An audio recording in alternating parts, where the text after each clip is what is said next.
Hi everyone, welcome back to another reading. Today's video is going to be about what is your anxiety trying to tell you. So before we get into the reading, I do just want to say that I want to acknowledge that anxiety can be a complex experience. You know, if you're dealing with intense or ongoing anxiety, remember that it's okay to seek help. Professional support can make a big difference and you don't have to go through it alone. This reading is meant to offer insight and guidance, but it's not a substitute for personalized care. So trust your intuition and take what resonates for you. Anxiety comes in many different shapes and forms. I know some people maybe have like a little bit of anxiety, social anxiety, whereas others can have very severe, the feeling of anxiety can be quite like overwhelming and intense and frequent. So I just want to acknowledge that anxiety is a complex experience. And yeah, I just want to make a note that your mental health is one of the most important things in being healthy, and you definitely have to take care of yourself. So I think the reading today could offer just some insights as to why you're feeling this anxiety. But of course, if it's a deeper issue, definitely do seek out support, friends, family, and even professional care. So yeah, that's what I wanted to cover. For those of you who are new to pick a card readings, you pick a pile that most resonates with you. Jump to the time code in the description below, and then I'll have your reading there. So I'll see you guys soon.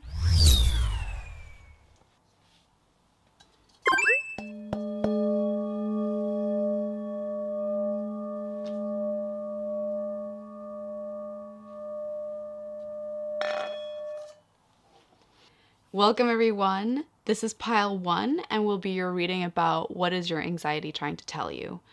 I did say this in the intro, but if for those of you who skipped it, just wanted to say that this reading is going to offer insight and guidance on anxiety, but I understand that anxiety is a very complex experience, and definitely if you feel the need to seek professional help, fully, support, full in support to do that, to take care of your mental health. This reading, can maybe shine a bit of light on it, but obviously if you have ongoing anxiety, it might, be beneficial for you to just get that extra support, whether it be friends and family, but also professional support. And definitely take what resonates. This is a general reading, so definitely just take what resonates. So, going back to the reading, this is a blue apatite, and it's known for personal growth and clarity, and it's believed to support communication and self-expression. Cool, so let's get into your reading. Knight of Pentacles, the Moon, Two of Wands, oh, and Ten of Pentacles. Okay. So, what are we seeing? So, are there anything like trends or patterns jumping out? I do you have two pentacle cards. That's interesting. And you have this round, the round pentacle, but also the moon. Yeah. For some reason, I'm noticing like the hair, like this is long hair, this is short hair. I don't know if that has any significance in today's reading.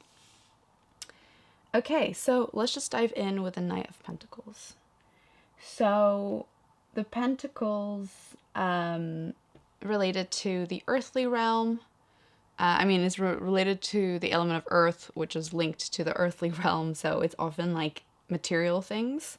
Can also be money. And the Knight of Pentacles, like an archetype of a knight is, someone who I was about to say ready for battle. Like, they are wearing protective shields. They're ready to fight. They're ready to charge forward. Um, so let's see what's kind of popping out at me in this card. I do like that this woman is like figuring something out. Like, I like that this interpretation of a knight is someone who is using like logic and is trying to like think, like strategize their way through, kind of. So it could be charging ahead also in the sense of like not physically running towards something, but maybe more in like the mental plane.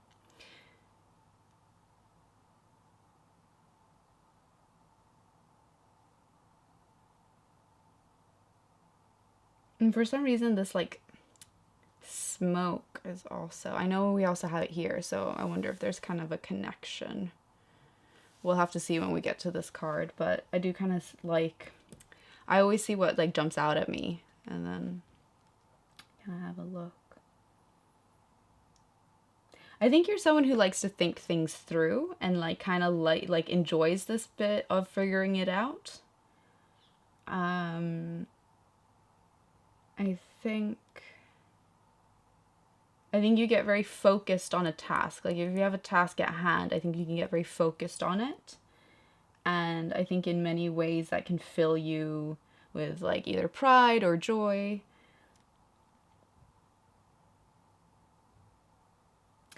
Yeah, this is kind of all I'm kind of getting from this now. Like, I think this is kind of the type of person that you kind of identify yourself as, or like there's a part of you that is like this and it's quite a fun part of you.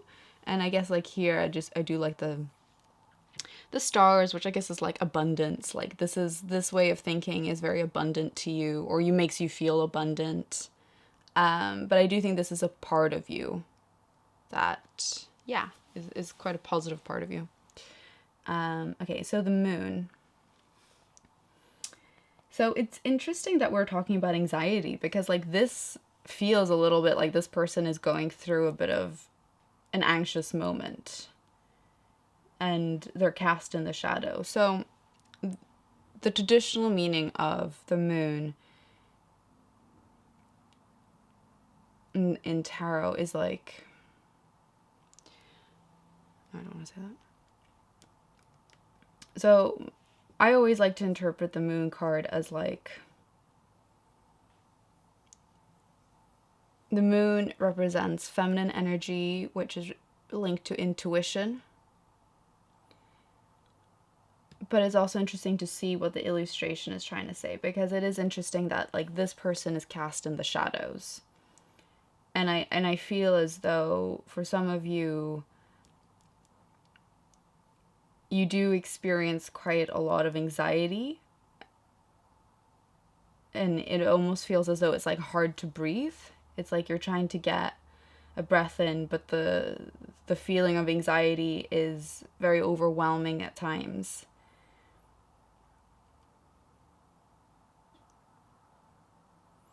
And I think it's easy to spiral and get into this.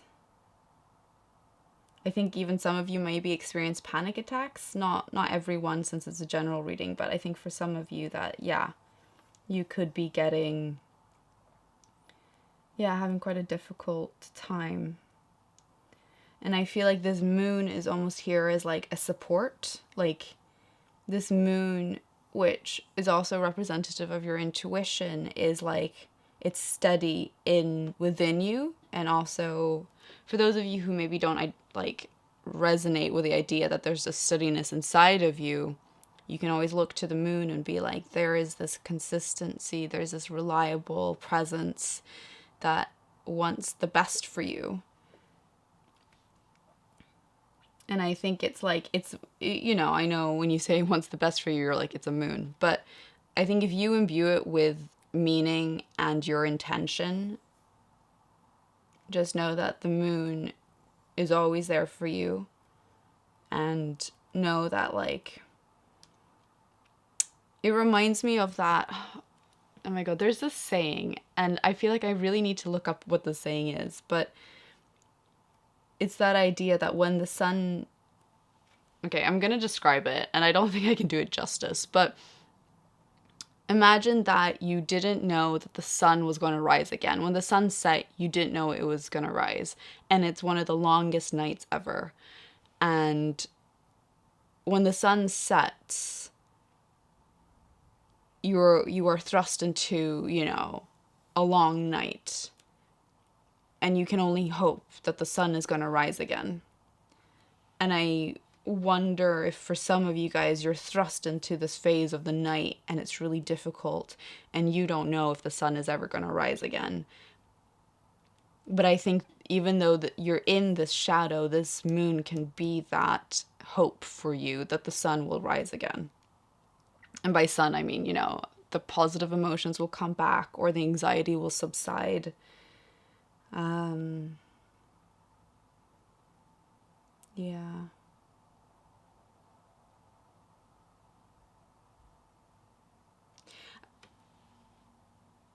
I think also, what's really difficult about anxiety as well is that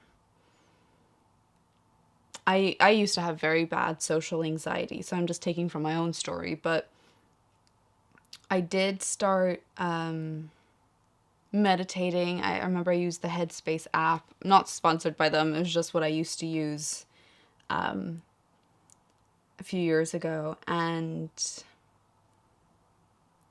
it was interesting to see their take on anxiety, that like when you feel the sense of anxiety, you should acknowledge it, but you shouldn't get swept up into it. You shouldn't become anxiety. You have anxiety, but you can acknowledge it, and it's almost as though they described it like you see a cloud. You notice the cloud, and then you just don't like engage into it. You don't become it. And I think for some of you that can be a helpful, when you sit in meditation or when you notice the anxiety, you can do these steps. But I also realize that, anxiety can be a lot deeper than that. Like it's, like I said earlier, if you do need professional help, definitely seek it. But I think, yeah, I think this card is kind of saying that like your anxiety can get really intense and very overwhelming. And know that even if you feel like you're in this dark and you don't know when the sun will rise again, when the anxiety will subside, know that you do have this stability and this calm within you. Or if you want to have a token that will represent the stability, you can have that. Yeah. I'm really sorry to hear some of you guys have this. It is a really difficult feeling. And I think it's, acknowledging it is one of the first steps in healing, in seeing it. And yeah. Okay, so let's go move on to the Two of Wands. I wonder also if this is like linked to the smoke. So we'll see. Because I also kind of like that green is the same as the background, but not the smoke. Okay, so Wands. Wands is related to the element of fire, which is related to the element, or which is related to taking action and doing. And I wonder, I can't help but feel that some of you have an action plan. Like you're looking towards the map. You're thinking, okay, what's next? Where to next? And I wonder if it's because you like figuring things out. You don't want to stay here. You're like, okay, I'm ready to take my next steps to see how can I maybe like overcome this, or yeah, I think it's like, how do I overcome this? How do I not have this get the better of me? And I think you're someone who, yeah, gets a lot of joy of, like I said, figuring things out, but also making a plan. And also I think doing this will make you feel more in control, because here obviously when you feel anxious, you feel so out of control. So I think taking these steps will help you feel like you have more control over your life.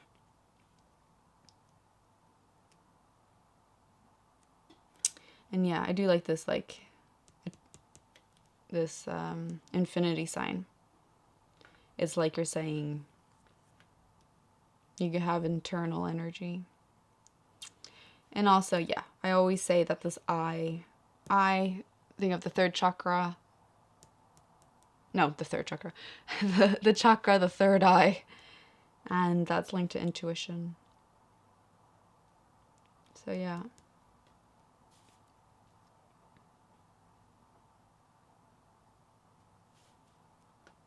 I also just noticed that it's like dark here. It's almost as though this is also dark. And it's maybe like from being in this depths into the throe of the night, you are going to like, it's only through going through this down here, which is what's going to lead you to be able to become this version where you're like, right, what's next? What is my next plan? And it's specifically with like how to deal with this anxiety. And I kind of like that it does look like daytime, like this is the night and this is the day, and it's similar to what I was saying, that the sun will rise again. So yeah.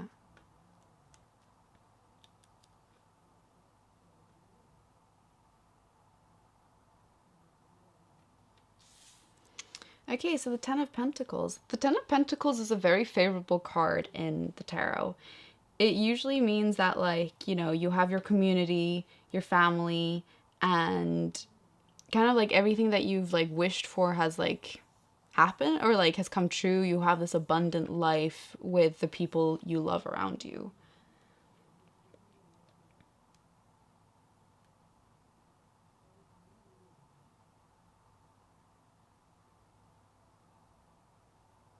I wonder if for you, this is talking about a support system. Like, whether it be, like I said, family or friends, or even seeking professional help. Like, I wonder if for some of you, this is kind of talking to that you kind of need to lean on your support system.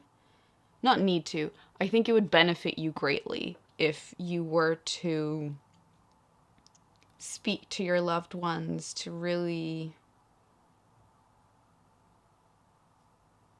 yeah, get the support that you deserve. Yeah. Okay, I have some more cards for you, so let's get them. Okay, so I have the Ace of Coins, more pentacles coming through. Oh, I have the Two of Pentacles. Okay. That looks so precarious. Oh my god, we got the Moon card again. That is so interesting that we've gotten it twice. Wheel of Fortune. Oh, okay, I had an extra card here. I thought I had 4 of each. And the Tower. Okay. Okay, so it's interesting. Again, we're getting... it's interesting that we've gone the Moon twice. So, yeah, wondering if it's saying the same thing or... And then we have a lot of pentacles coming through, which again, it's got that like moon, the roundness of the moon. Every time I see like the roundness, even here in the clock, I think of feminine energy, kind of what I was saying about the intuition. And maybe for some of you, it's almost like a call to be like, find that inner peace within you, like find that inner voice, that intuition voice. And really, because that's always a place of calm, because that's where, you know, it's your higher self, it's your truth in many ways. Well, it is your truth, And it's, you know, it's what they always say, that like there's a saying that your intuition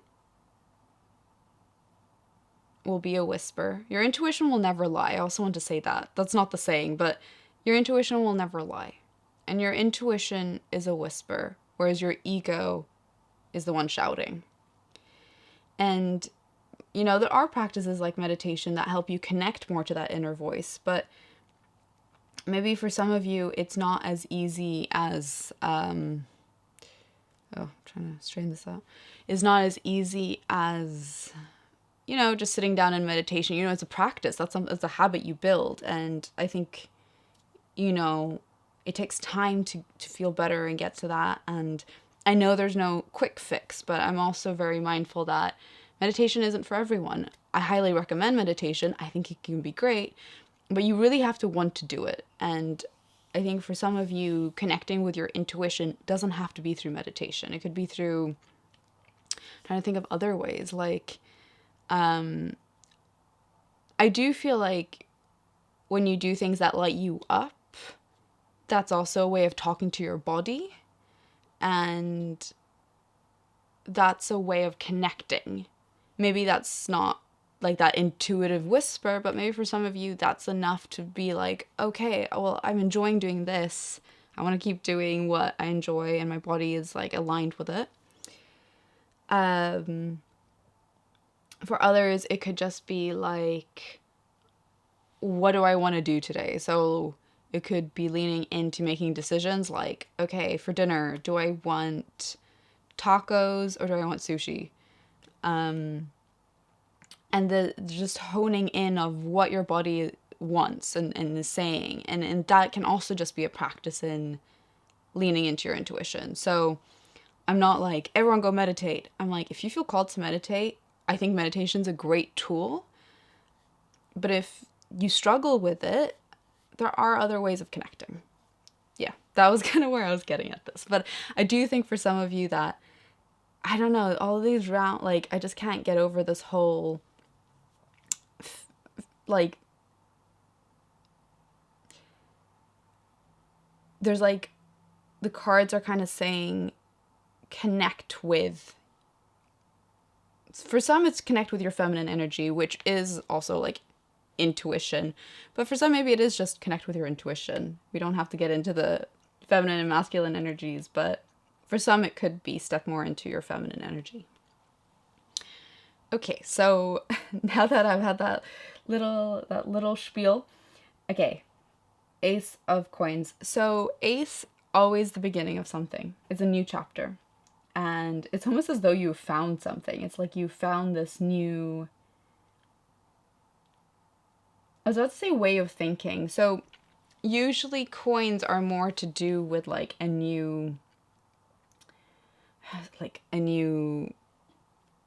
car or like a new thing. Could also be like the start of a new project or something. But for some of you, I feel as though this is just like a new way of thinking. It's like, or maybe even it's like something that you used to do. Maybe it's a habit, or, you know, like something you used to do that you put into a chest and you kind of close the lid.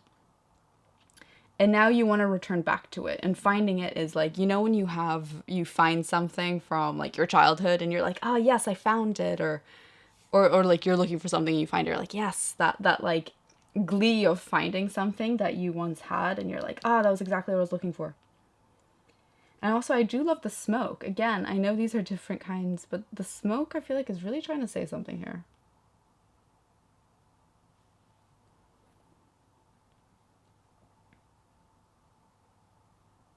I feel like the smoke is also kind of saying that there is a bit of like a narrative. I think it has gone a little bit from like, this is you. This is obviously from the depth here. Okay, I'm really moving these around. I feel as though like this is you, and then this had to happen for you to get here, and then that leads to this. So I think there is a little bit of like it's painting out the narrative. But yes, I think it's an old habit, or might not be a way of thinking as I initially thought. It could be for some of you, but I think it's maybe more like an old habit, or maybe not a mindset like I initially thought. Like for some of you it could be, but I think I'm feeling more it's a habit you used to do that was like really helpful, that you really liked, and yeah, you just stopped doing it, and now you've reconnected with it, or decided, you know what, I'm gonna do it again. Or maybe it was like a book that really helped you, or some kind of like tool that really helped. Um, but yes, you're going back into your things, maybe even like your your brain, like the if it's a habit, you try to remember the steps. Okay, so two of pentacles or two of coins. Yeah, like I said, this looks so precarious. Like this looks anxiety inducing. Like this is just like a lot going on, a lot of balancing. I can't help but feel like this is partly why you're feeling anxious. I think you have a lot to balance, and it's feeling difficult and overwhelming, and it's just a precarious situation because you want to obviously feel grounded and safe, but it's difficult because you have a lot on your plate. You're juggling a lot of things. Also, what I really like is that this nature looks really serene.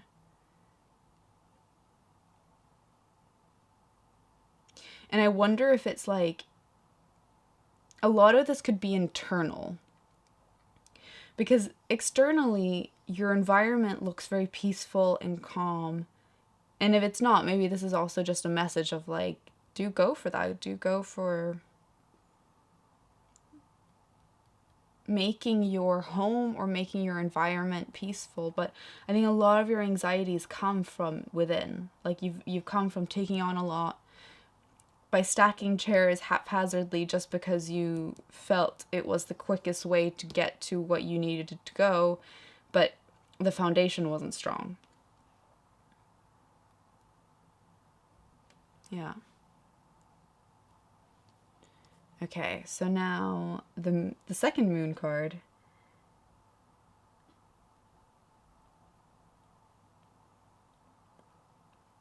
I also wonder, for some of you guys, you've been feeling like you've been underwater. Like this body of water here feels heavy. It's been like dragging you away with the current. And I think, you know, maybe also through this planning, it's going to help you get out of this water. It's going to help you get out of this darkness, like here. Yeah, it's as though it's like you're getting from here to here by climbing up.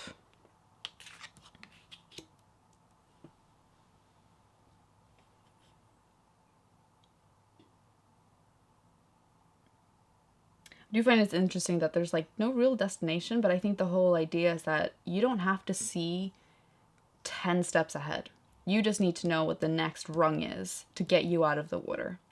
Here, we'll take that as it comes, but you just need to get out of the water because that's what's dragging you down, and that's what's really, it's really difficult. Okay, so the Wheel of Fortune.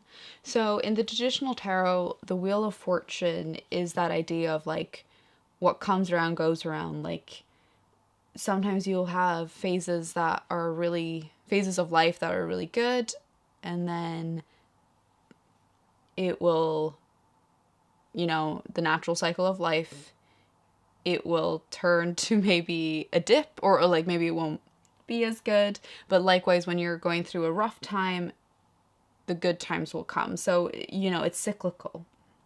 So this is why it's that Wheel of Fortune. It's interesting that it's a clock on fire, I guess. Also, we also have fire here, which is interesting. But I wonder if here... It does feel very much like you're really trying to keep things together, but on the inside, you're burning. On the inside, it's like this anxiety feels like it's consuming you in its flame. So on one side, it's like this current is taking you around. And I wonder if that's like also emotionally, you maybe feel this way. Whereas here, it could be the flames are more the anxiety and the water is more the emotions. Like you're feeling overwhelmed with all these emotions and, you know, and they're really strong currents and it's overwhelming. Whereas inside, I wonder if people think that you seem fine, but on the inside it's really burning and it is starting to show. But you've been able to really maintain this fire within, and that's not easy. That's really difficult.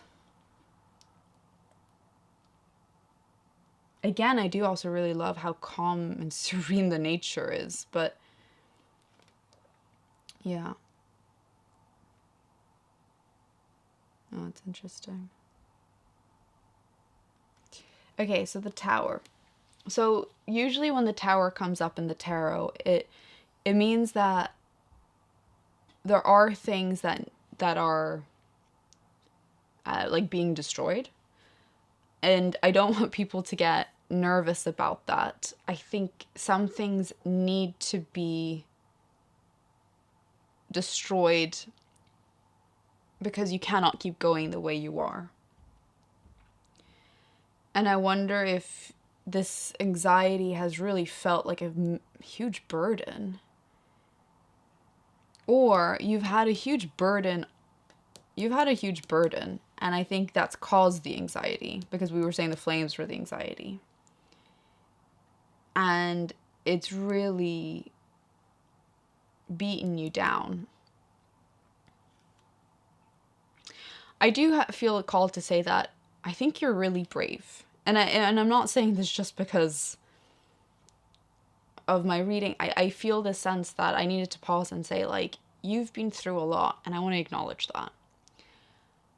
And you are very brave. Even clicking on this video is brave to really, you know, finally say to your anxiety, I want to understand this.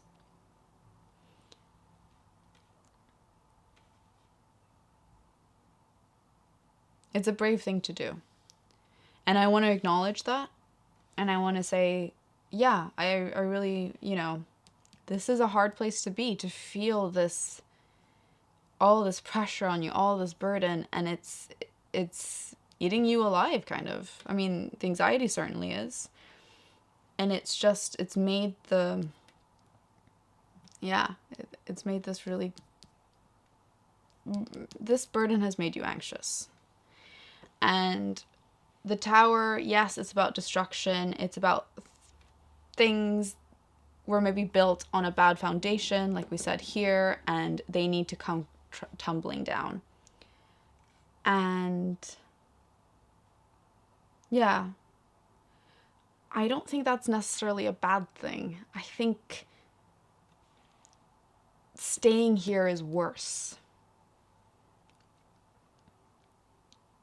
And I know that's a very harsh phrase, but I think I'm also trying to say, like, this tower is not scary. I think it's necessary in this stage of life.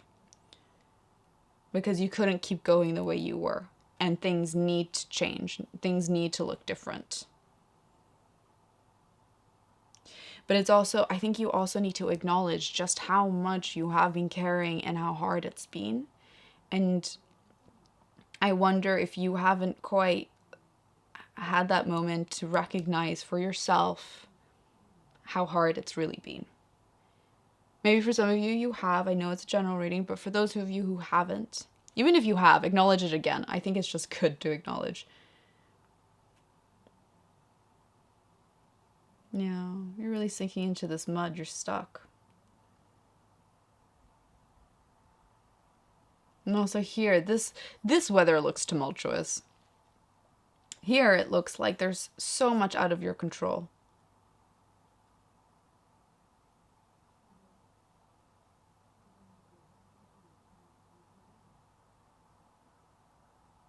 And I think for many of you, you just want to, like, make it all disappear. You just want to curl up in a ball and ignore that the house is on fire. But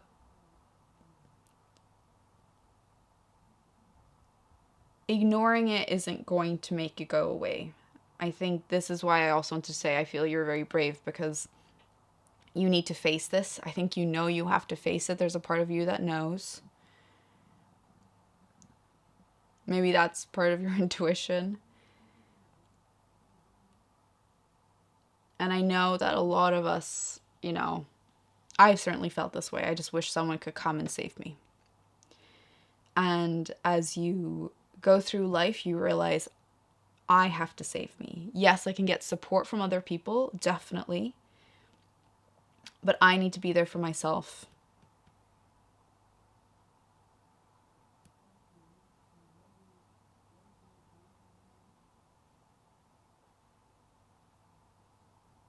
I was getting something about the mud.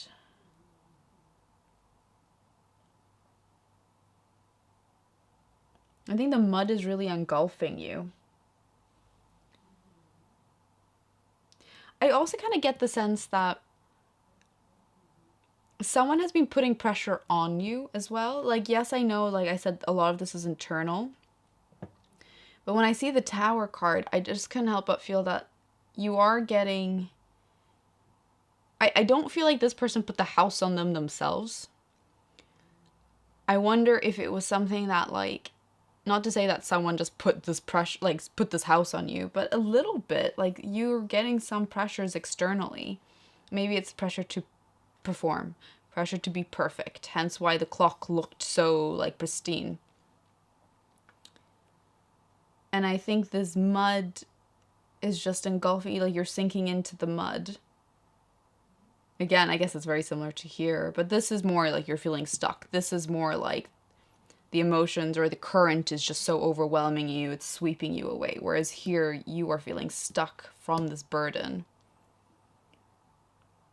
And yes, I do think it's important that we take responsibility and accountability for maybe what led us to the situation. It's not always blaming other people. I think there's a balance. Yes, you can also acknowledge that, okay, that person did put a lot of pressure on me and I found that really tough. Especially if you're a child. That's also really hard. If this is also from childhood, that is really difficult because you don't have the same control you do as when you become an adult.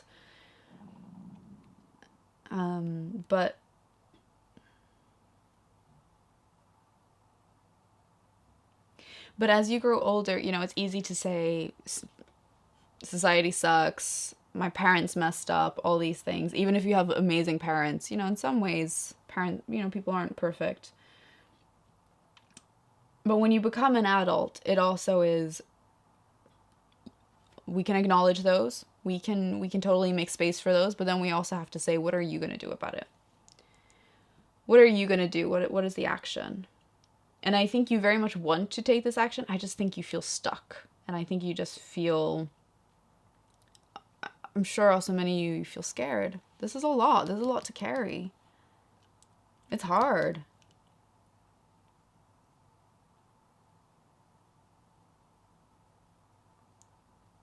But I also think you're very strong. Because, like, you must have been carrying this for a long time. This burden or this, like, pressure. And I think you were really trying to hide it. To be like, I'm fine. And I think you're very resilient. And this is how you've had to survive for a very long time. And I commend you for that. This does not look easy. And this is why it's okay that you are crashing. It's okay that you've hit a point where you're like, I can't do this anymore. And I think it's okay to acknowledge this for yourself. It's as though this person is like having a good cry. And if you need a good cry, do let it out. Better than keeping it in. Yeah. Okay. I have even more cards. Okay. More tarot. So the Knight of... Oh! What? Again? That's amazing. Oh, what? The Two of Pentacles. This is crazy. How are we getting the same tarot cards? Oh, okay, I'm speechless. This is the Tower. What? Maybe this is the universe saying, like, you don't need 3 tarot decks. Your message is solid. But I kind of wanted to use these. These are my 8-bit tarot. And I kind of, yeah, I wasn't so sure on these cards. So I kind of wanted to use them in readings to see how... Oh, in the Dreamland. Okay, so this is specific to this kind of deck. So sometimes tarot decks will have, like, their own card just for fun. But I am shocked that we have the Knight of Pentacles again, the Two of Pentacles again, and the Tower. So let's see if there's any, like, new messages around it. I mean, it could just be more of an emphasis on those points that I made. But yes, let's see. Okay, so the Knight of Pentacles.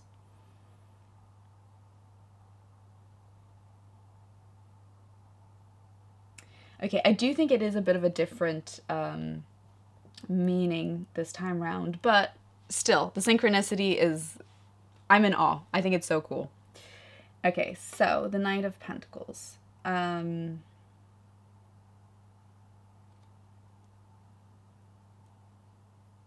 wonder if this... Like I said, there's a narrative. There's, like, steps. And I think this is more linked to this. It's like once you get this habit, this tool, you are ready to charge forward with it. You are determined. You are like, I have what I was looking for. I am ready to take action. Like a knight, I'm ready to charge forward. I'm ready to... I was about to say be protective, but maybe it's like you are protecting yourself in this. Yeah. So, yeah, this is just continuing that narrative of, like, once you find what you were looking for, this habit or tool, you will take action and like a knight, you will charge forward with it. Okay, so Two of Pentacles, which is this one. Again, I think it is a different meaning. So Two of Pentacles is always about that balance. It's like balancing these two things. Well, this is also what we're saying here. Balance. Though here is more like that foundation looks so precarious.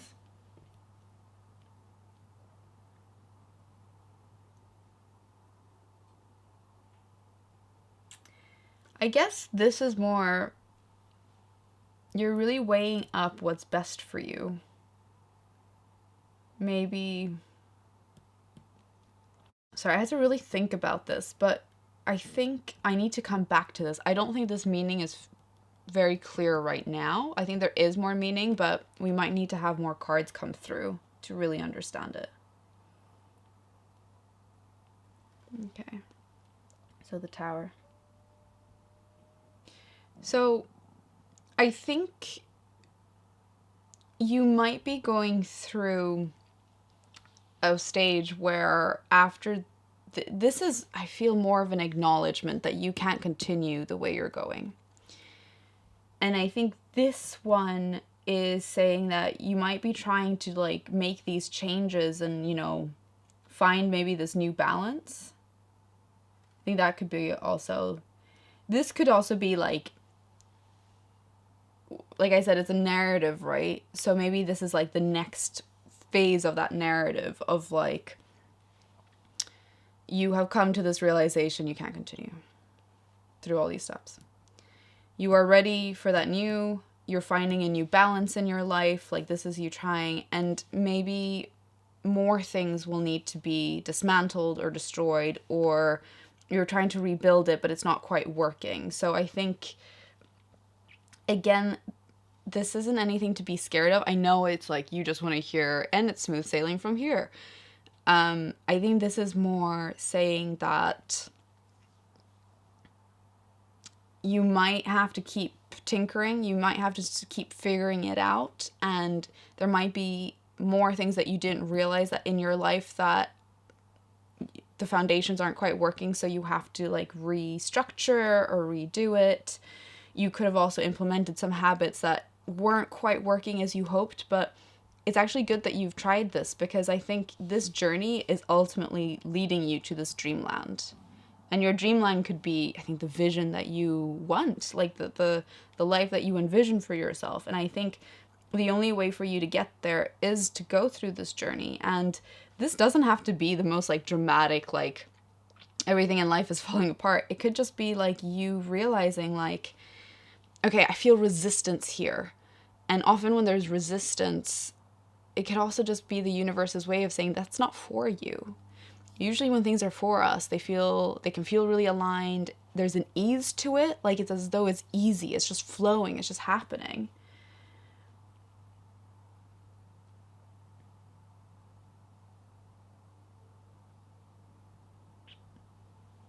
I am in awe that this came up again. Well, all of them. Um,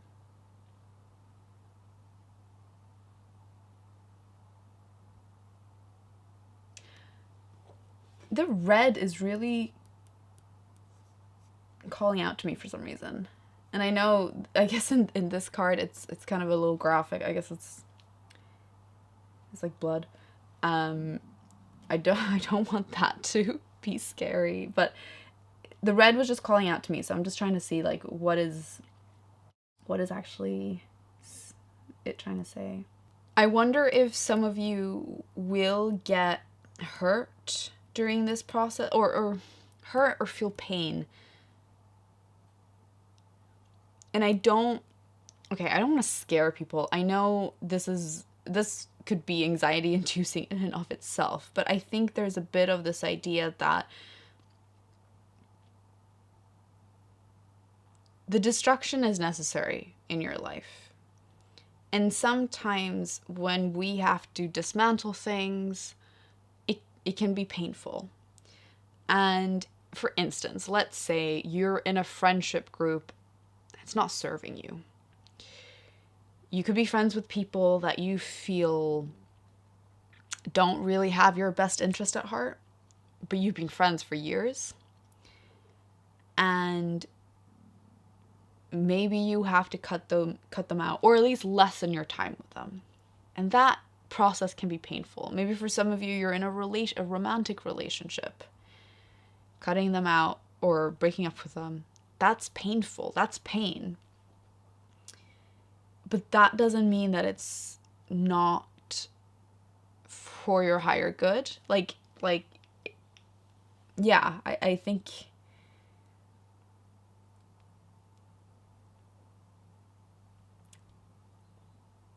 I don't think the pain is something you should run away from, or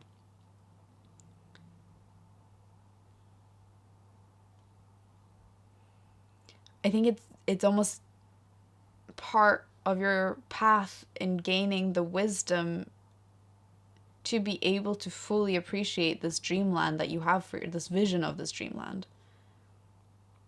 The pain is kind of needed, and I know nobody wants to hear pain is needed, obviously not, but it's that idea that pain is leading to growth. And if you don't go through that pain, you might stay the same. And that's, to be honest, that's more painful.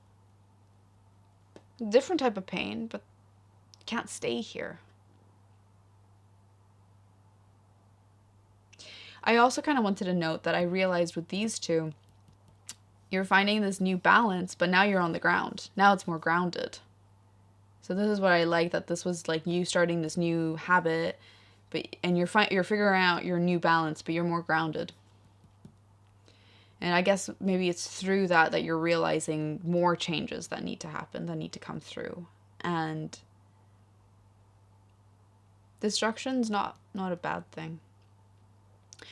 For some reason, I also think of, like, in Hinduism, the three main gods, Brahma, Vishnu, and Shiva. And Shiva is the god of destruction. Brahma is the creator, and Vishnu is the maintainer. But that's the cycle of life. Without destruction, you can't have creation. And I think you've hit a point in your life where you do need to you do need destruction in your life, because you can't keep maintaining, because you've ended up here. You've ended up here and here and here. You can't continue. And if you do maintain, well, one way or another, it's just your needs aren't being met. You're not. I think the destruction is almost inevitable just because you can't, it's not sustainable. And there is a bit of this idea of burn the house down, start from scratch. But the ultimate is this dreamland, right? The ultimate is you reaching this vision that you have for yourself. And I know this all looks like fantasy, but maybe for some of you, it feels as though it's too good to be true. Like, whatever you envision for yourself, you're like, no way can I ever get to that. But this card is saying, yeah, dream big. Just believe that it can happen. Who knows? Because if you already say to yourself it won't happen, that's a limiting belief. So it's very much adopting, maybe there's that mindset shift of like believing you can get your dreams. You don't have to stay here. And I know there's a lot of steps to get here. I think like from here to here, there's probably a different narrative, but I think it's just that idea that going through this, you will have a rebirth. You will be able to get to where you want to go. You just have to change your structure of your life, because the trajectory you're on maybe isn't really leading you here. Okay, more cards for you. Okay, let's see where I'm gonna fit everything. Shaman, trust in higher forces. I do wonder if there's, when you're going through this, it's difficult. Of course it's difficult. It looks very difficult. And I think what can maybe help you get through these moments of difficulty is believe that the universe, or if it's God or a higher force, whatever resonates with you, has your best interest at heart. Life is happening for you, not to you. The universe will always want what's best for you. Always, always. And maybe you had to go through this to get here. And I know that in and of itself feels really tough, and you think, why? But you are acquiring all this wisdom. And you have to believe that the universe does have your back. So definitely trust in higher forces. Okay, Heart Guardian. Love and let yourself be loved. Oh, I love this, like, fiery heart. I think this is a very, very powerful message, because love, unconditional love is the ultimate healer. And I also think here was, we briefly mentioned the support system. Let yourself be loved by them. Let them in. I couldn't help but feel like that looked like Mickey Mouse. I know that feels really random in this. Maybe for some, you're big Disney fans, but I think even if you're not a Disney fan, I think it's that idea of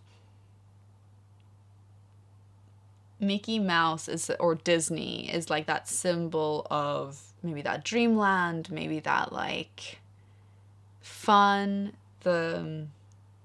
it's a cartoon, so it's like that childlike energy. And maybe for some of you, it's about creating to, like, linking to what lit you up as a kid, or letting yourself maybe dream a little.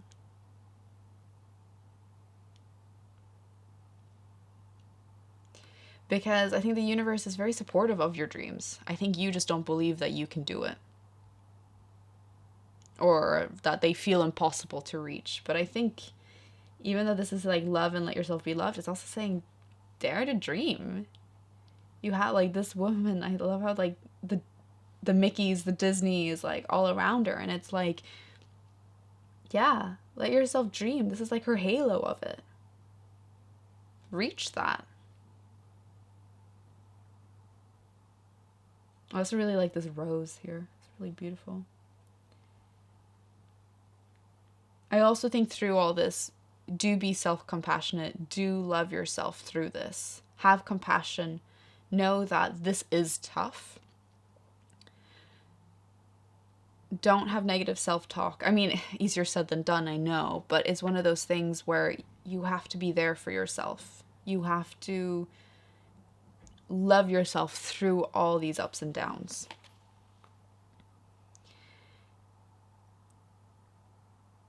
You are strong.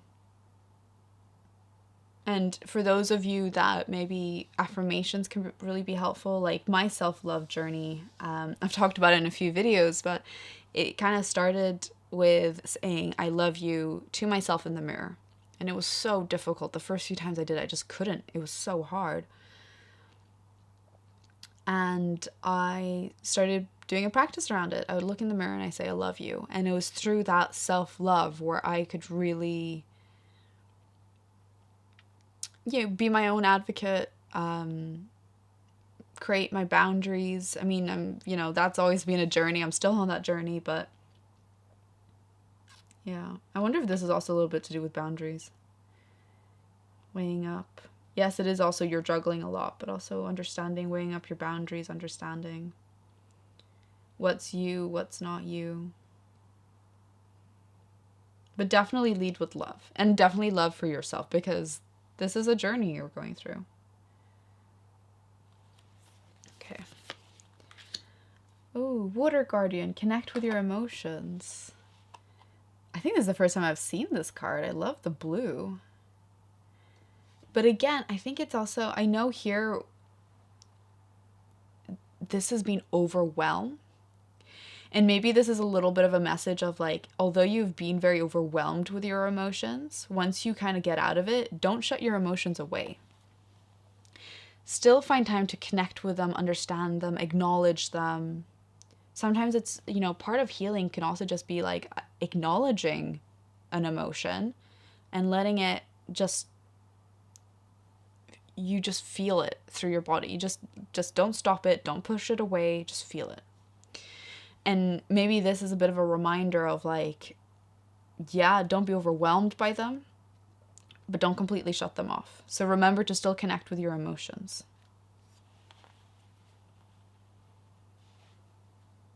I do also really like her bubbles. I wonder if that has anything to do with... And the sky is really nice. Also, all of these have feathers. I really need to look up what the spiritual meaning of feathers is, because often in readings I'll be like, there's so many feathers. If someone knows, do comment down below. What is the spiritual meaning of feathers? Does that have significance in this reading? Okay, I kind of feel like it does. I might look it up.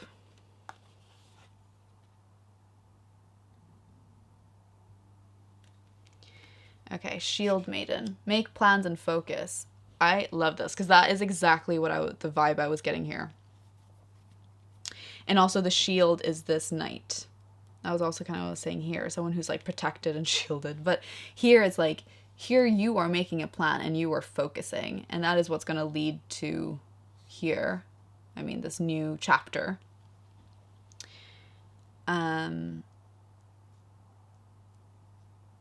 I think this new chapter is more starting here, though, because I think this is more recognizing where you've been.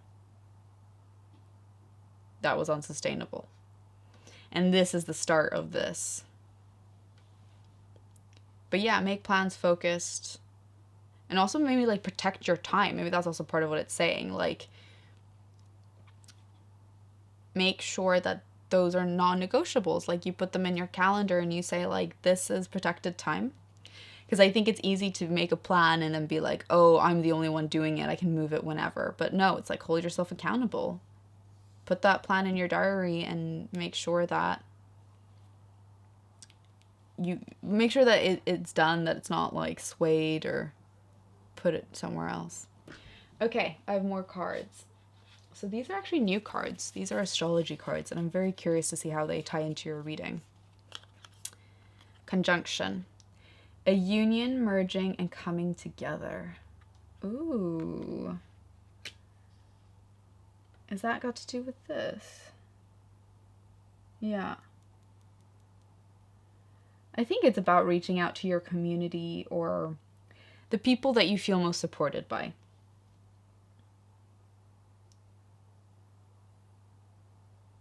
And getting that support. Yeah. Oh, yin. Invitation, trust, patience, spirituality, and receptivity. It's so interesting because yin energy is feminine energy, and that again is linked to the moon. And that was always what I was saying in this reading. I feel like there's a lot of you that need to connect to that yin energy, to that feminine energy, to the moon, to your intuition. And I do love that that's really coming up here. Intuition, trust, which again is trust in the universe, patience. Again, this journey is going to require patience. Like, you might be in this tower, in both of these tower situations for a little bit of a while. Like, it's not going to be like snap your fingers and you're in dreamland. This is going to take patience, but you will get there. Spirituality and receptivity.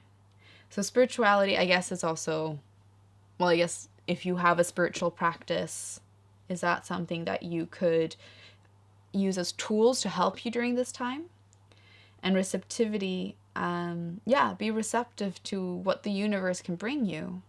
Because I also think it's like, if you turn your back and don't believe that you're worthy of this dreamland, it's going to be harder to get. And I think in today's society, we have a hard time receiving. And it could be something as small as compliments. So I've heard of like people doing this practice where them and a friend would say compliments to each other, and the other person would just have to receive it. Not bat it away, not say like, oh, I like your t-shirt, oh, this old thing. None of that. You say thank you, and you're grateful for it. So really be in that receiving energy.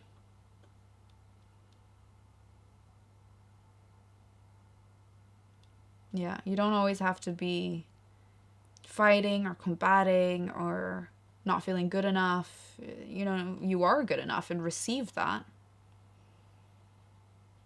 And then these are also the different astrology signs that carry the yin energy. They're a mix of the earth signs and water signs. So for those of you who are new to astrology, earth signs are like, this is Taurus, Virgo, and Capricorn.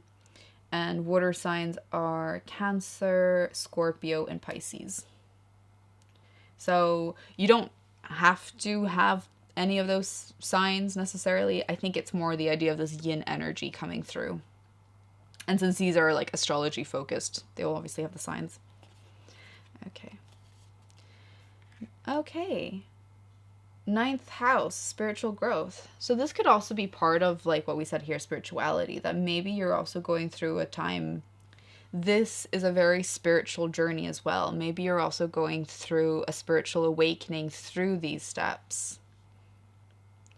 And maybe also like this anxiety had to kind of start happening for you to recognize what wasn't working in your life, the structures that had to fall away. And maybe through this it became a spiritual journey for you of really letting go and believing in the universe and knowing what is meant for you will find you. And that's, the ninth house is all about spiritual growth. I also think it's about exploration. You see these birds. Oh, I love the heart again. It's got that heart and the flame. Love that. I guess for some of you, it's also about finding that passion within you, that life force. Because I think it's very much in you. You maybe just have a hard time feeling it because the anxiety is so loud. But once you're able to connect more to yourself, you will definitely, and with love, maybe also here a union merging coming together is about love, and let yourself be loved. I feel also let yourself be loved is receptivity as well. So it's all kind of coming together. I have more cards. Protection. Oh, I love that. That's exactly what we were saying here. And here, the shield. I think there's also a bit of like, you have been very vulnerable and very exposed, and this could also be like, maybe you didn't have very strong boundaries, you had weak boundaries. And I think you're coming into this new phase of your life where you're learning how to protect you, yourself, your time, like your, kind of what we were saying here, that like non-negotiables. So you're really taking on this protection energy and protecting yourself. Because I think here, like I said, it felt as though someone else maybe put this pressure on you. Maybe you also got the pressure from within, but it wasn't just you. And I also think often when they say with kids, you know, they're saying like, but where did they get that from? Where did they get that pressure from? And maybe on one side it could be internal, but there's maybe some more, I was about to say subliminal messages that made that pressure just build up inside of you. So I do think there is that idea that some kind of pressure was put on you from a very early age, and in this new phase of your life, you're learning to protect your energy, your time, And this is an Aries sign. So Aries is more of that like, a bit like a knight. It's the first zodiac sign. So it's the one that charges forward, is a leader. And I do think you carry a bit of that energy of like that making plan, that going forward. Productivity. Oh. Again, we have the moon, and this is Cancer, which we have here. Productivity. For some reason, I had like something else come through here. I don't know. I'm just gonna say it because it can't come through, but like, I was thinking like onions make you cry. And so it's a bit of that idea of like, protect your emotions. Protect, like, if you cry, don't feel bad. Like, release. But protect that, like, don't let anyone shame you for your emotions. I think that's what I'm trying to get at.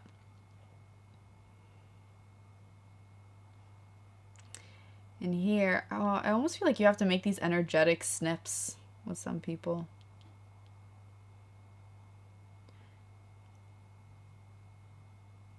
I also think that when you experience these towers, you will be very productive. Like, you might have some times where you feel a bit slowed down because you're going through a lot internally. And maybe it feels like slow progress, but know that you are being productive because you are doing a lot of like weeding, kind of like you're weeding things out that aren't meant for you. And it might all be internally, but it is, and you might think like, oh, I haven't done much today, but really even just resting can be productive because this is a big toll on you. This is a big journey. And it's only through feeling rested and at peace with yourself is when you can reach this dreamland. And maybe the dreamland doesn't have to necessarily be externally. This could be internally. You could feel like amazing internally. But know that you are productive. Don't think that you're not. Okay, I have more cards. So these are kind of like journaling, can be journaling prompts, and I thought they'd be quite fitting for this reading. Oh my god, anxiety. It says anxiety. This is about anxiety. I know my anxiety is setting in when blank. Get specific. So if some of you feel called to answer there on the spot, or if you rather journal about it, this is a prompt. I know my anxiety is setting in when blank. Get specific. I also can't get over that this reading is about anxiety, and I got the anxiety card. So that's quite amazing. Finish the sentence. I need help with. I wonder if also for some of you, you have a hard time asking for help. And I wonder if this is why you feel like, okay, I have to move the cards a little bit, but like this is why you feel you have so much to balance and you feel you have to do it all yourself. And the burden has just gotten so big, right? So this could just be a little prompt of being like, if you need help, state it. And if you feel called to, ask for help. I mean, I think it can really help you.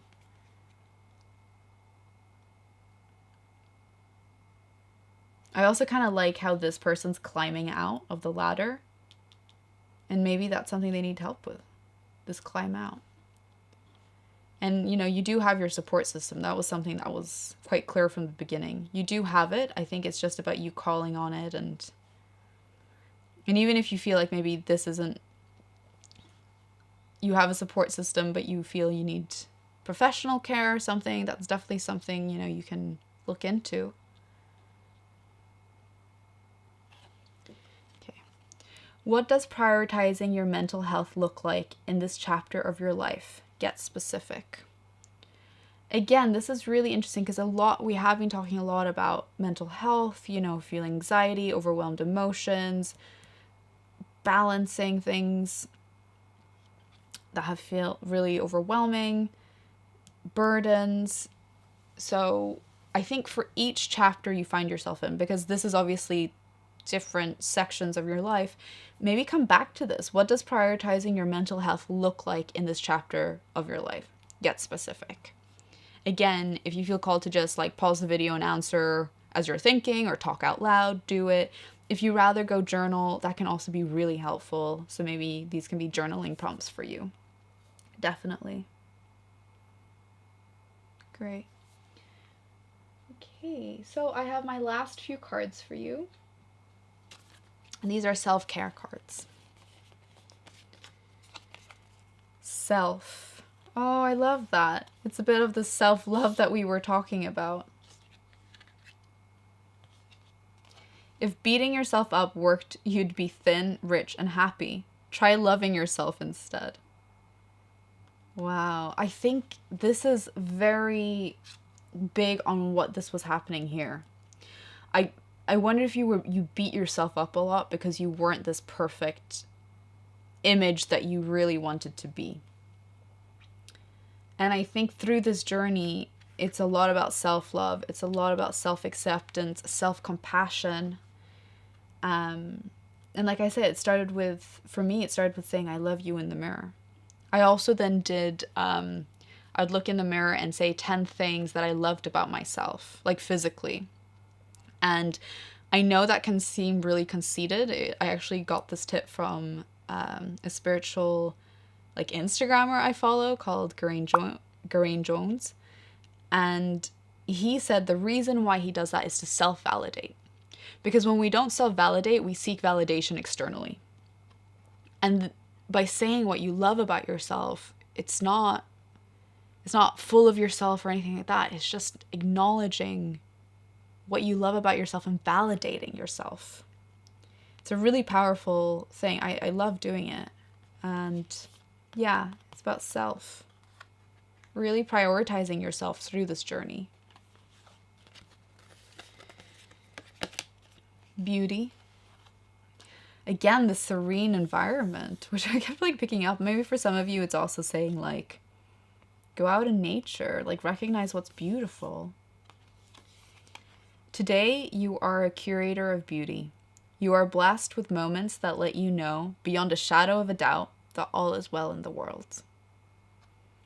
I also think during your darkest days, like here, know that there is beauty in life. And I know that when you go through this really dark phase, maybe you're also going through a midnight of the soul, and that's, you know, during like a spiritual awakening, it's very normal to go through that. It's tough. I've been through one too. And another thing that really helped is saying, being grateful, having a gratitude practice. So I used to write down like 5 to 10 things that I was grateful for. I've since moved over to just saying it verbally, but it can be it's a very helpful practice, because when you start being grateful for what you have in life, you just infuse your life with so much more love, because you just have this appreciation that for sometimes things you just take for granted. Yeah. But today you are a curator of beauty. You are blessed with moments that let you know beyond a shadow of a doubt that all is well in the world. And when you go through your tower moments, you know that there is a lot of beauty. Even beauty in what is happening. I know it doesn't feel like it and it's painful, but there is beauty in it. Speak up. There's a little bit of this talking we were saying of like, speak up with people in your life. Also about your emotions, where you're feeling. I think it's so easy to suffer in silence and suffer alone. And I think this card is very much saying, speak up. If you avoid conflict to keep the peace, you start a war inside yourself. Wow. If you avoid conflict to keep the peace, you start a war inside yourself. I can't get over it, because I kind of feel like this is what was happening here. I think you did very much have a war, an internal war inside yourself. Also with the precarious ladder, if I can move everything. This is a lot. It's a lot to handle by yourself. It's a lot to put on one person. And I think it was you thought it was easier to suffer in silence, to not say anything.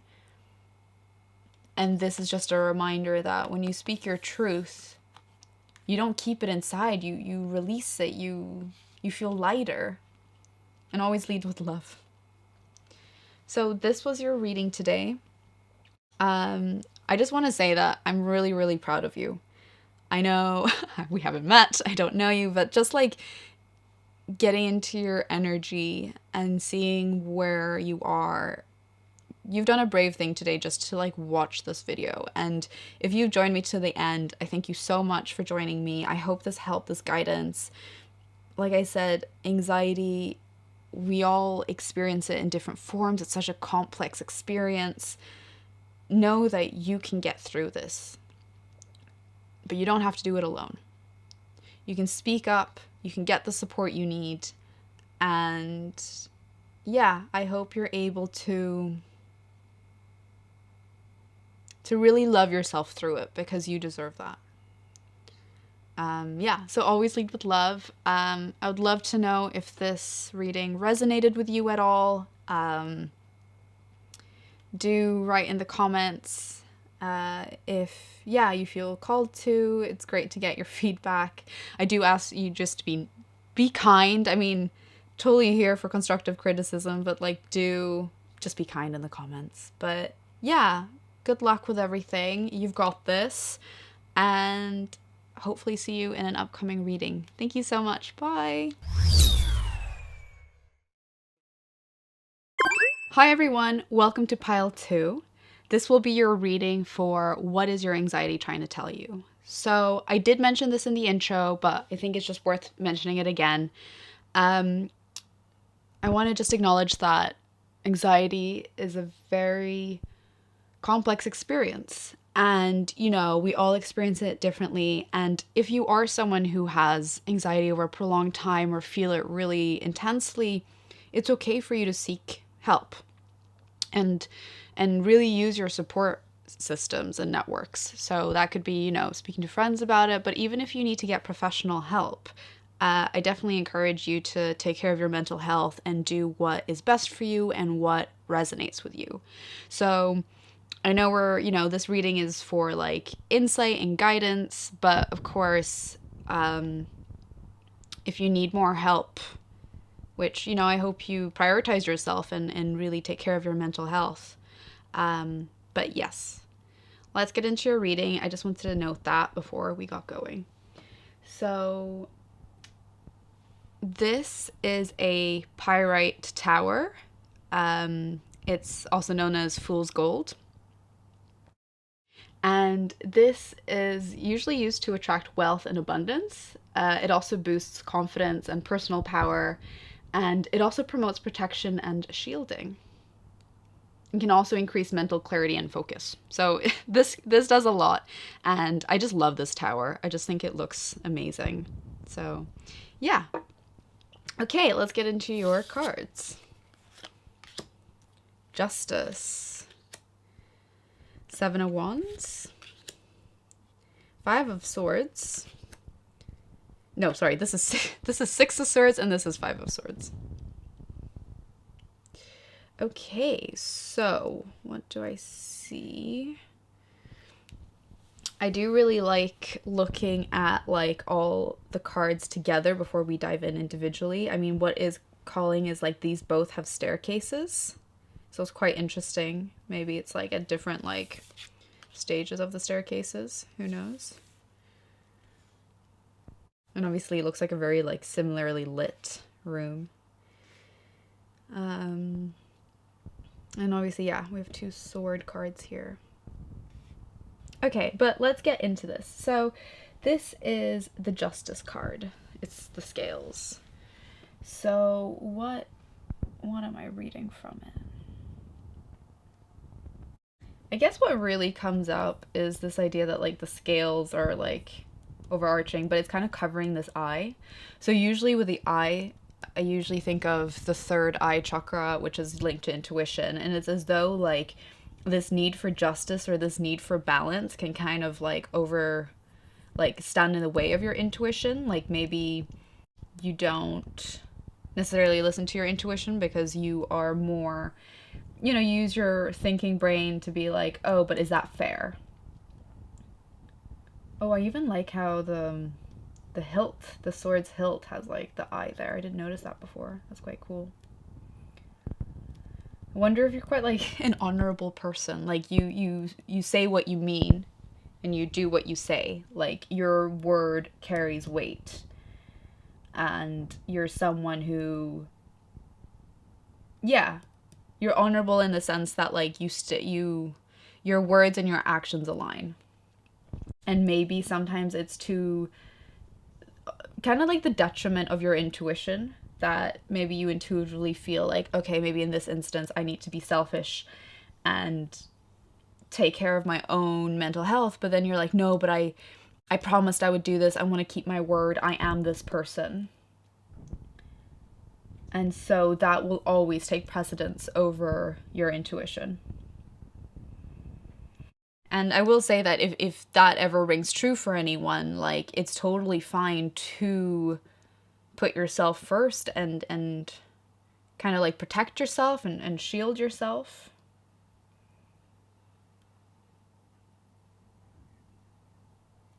Just as I was saying protect, I was thinking like, oh, this person is wearing an armor. So is that linked in any way? I don't know. I don't think it is. Not in this instance, at least. Okay, cool. So now we're going on to the 7 of Wands. It's quite cool you have 7, 6, 5.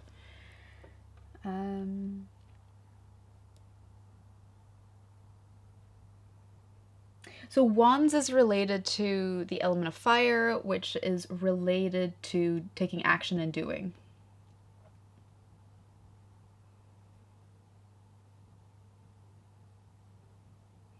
And I wonder if for some of you it's about boundaries. Because like here, I think I was saying a little bit like, you don't always listen to your own needs. The needs of others always kind of comes before yours. And sometimes when that happens, that can mean that you have weak boundaries, because let's say the boundary, or maybe it could also just be about your priorities, but in the sense of like, you're not prioritizing yourself. You're not setting a boundary to protect yourself. And I wonder if in this card, there have been instances where you've kind of tried, but you've come up with conflict.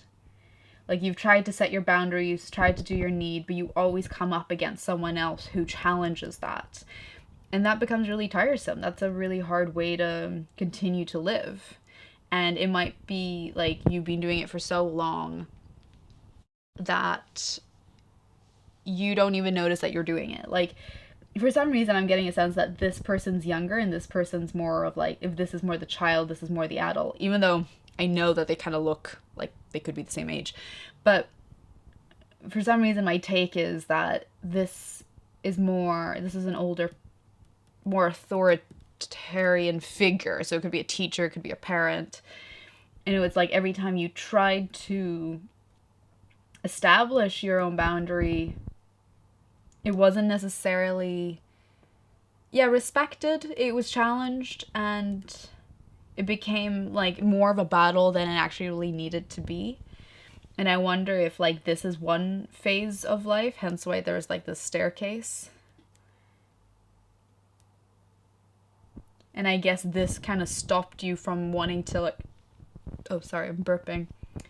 Sometimes also an interlude, but burping can also mean a release. Like in spiritual terms, it means like you're releasing things. So, excuse my burping, but I do strongly believe it could be release. Oh, I burped again. Okay, so like I was saying, it's as though you wanted to progress to the next level, but you found this challenge, or this was like a roadblock so that you couldn't.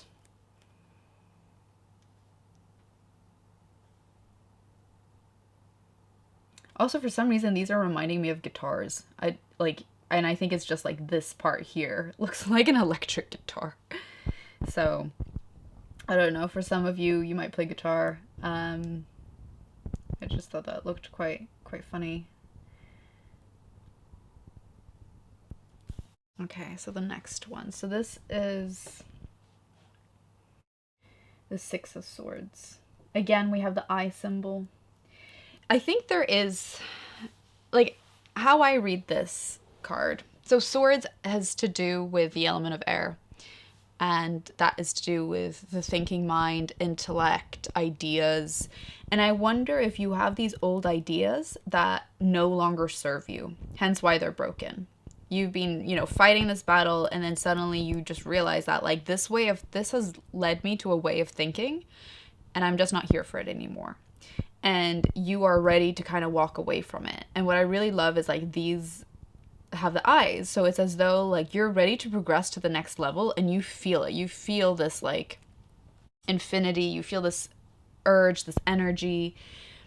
And it's, like, saying to you that, yeah, you can finally take these steps up, and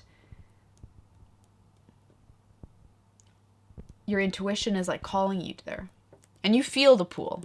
You know that this is your next steps. And then here is the Five of Swords. So the Five of Swords in the traditional tarot, like, means that there has been a fight and both people are walking away from it, and no one's really, happy. Like, it's a lose-lose. It feels like a lose-lose situation. But let's see if that's what kind of this card is saying here. I think there's a lot of resentment and anger.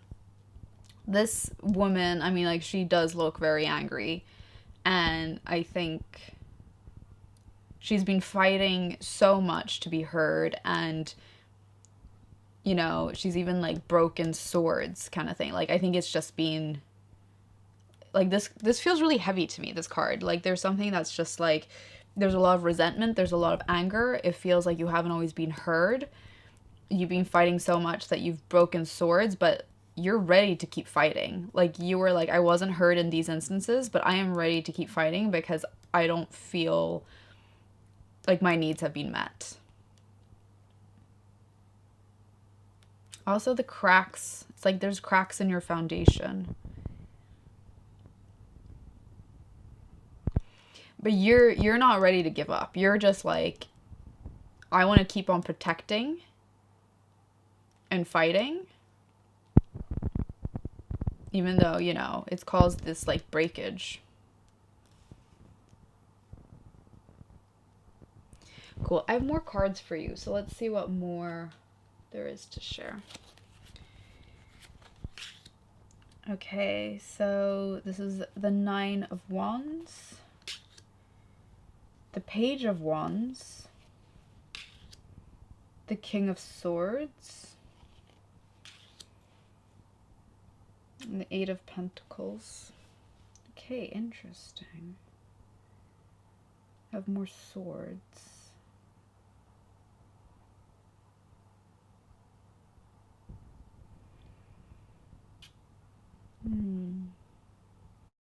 Just taking it all in, seeing, I don't know if I really see any, like,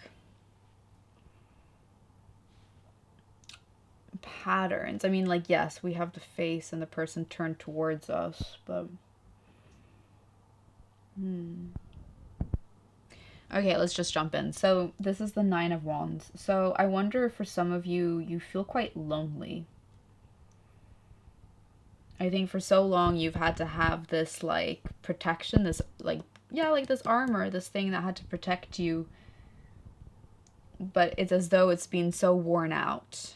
And really, if you were to remove this rock and this chandelier, this protection, you just feel very lonely, and there's this whole, like, sea of emotions. There's this depth. Because, you know, if you think of the ocean, it's deep. You don't know what's below the surface. And it can be even scary and anxiety-inducing, that alone. But I think you have a lot of emotions that you don't fully understand, and you just feel very alone with them. And this is also where I want to say that, like, if you feel it's very overwhelming and you can't manage this yourself, you don't have to do it yourself. If you don't feel like you have a supportive network, look into professional help. I do recommend that. I know it's a bit of a journey to get it, or maybe there's some financial hindrances, but if you're able even maybe to find someone, maybe you can go to somewhat regularly, if you try to make, you know, financial ends meet and things like that. But I just don't want you to feel that you have to do this alone, because you don't. And I think the vibe I'm getting now is that you feel very lonely in this.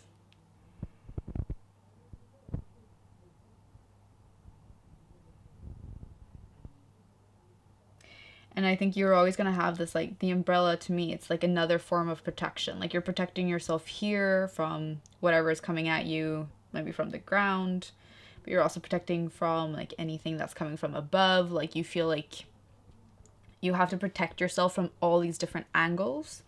But when you look inwards, which is like looking out to these emotions, this ocean, you feel very vulnerable, it's very overwhelming, and you feel alone. Okay, so Page of Wands. So, again, I guess what I can notice is, like, you have wands and swords. Oh yeah, well, you have one pentacle here. But that's kind of more like the theme. But the Page of Wands...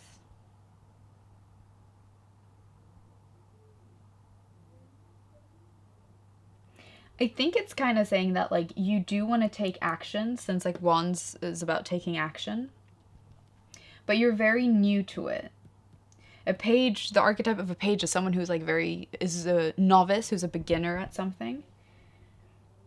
And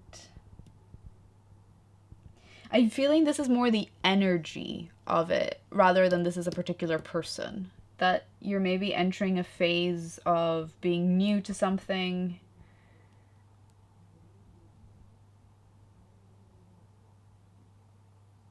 Might be someone coming into your life who is this representation of a Page of Wands. But I don't think it can be for some, but not for all of you, since this is a general reading. I'm also, like, what I quite like is that this person's stamping something. It's like getting a stamp of approval. And I almost feel as though you have to give yourself this stamp of approval.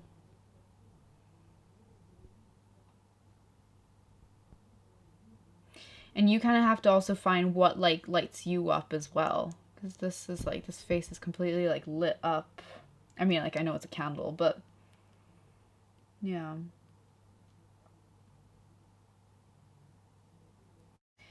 Yeah. Also, I think it's interesting that there's this boat here, and then there's all this, like, body of water around. It kind of feels like it is like in a basement or like a boat or something. Yeah. But I think let's move on. So, King of Swords. So, if you think of the archetype of a king, it's a ruler. It's someone who, yeah, sits in their power, you know, on their throne. They have, you know, masculine attributes. Like I always say in tarot that king, queen, it has nothing to do with gender. It's more the energetic vibe you get from it. So a king is maybe more associated with the masculine energy, which is also about taking action, structure, thinking things through, yeah, using the intellect.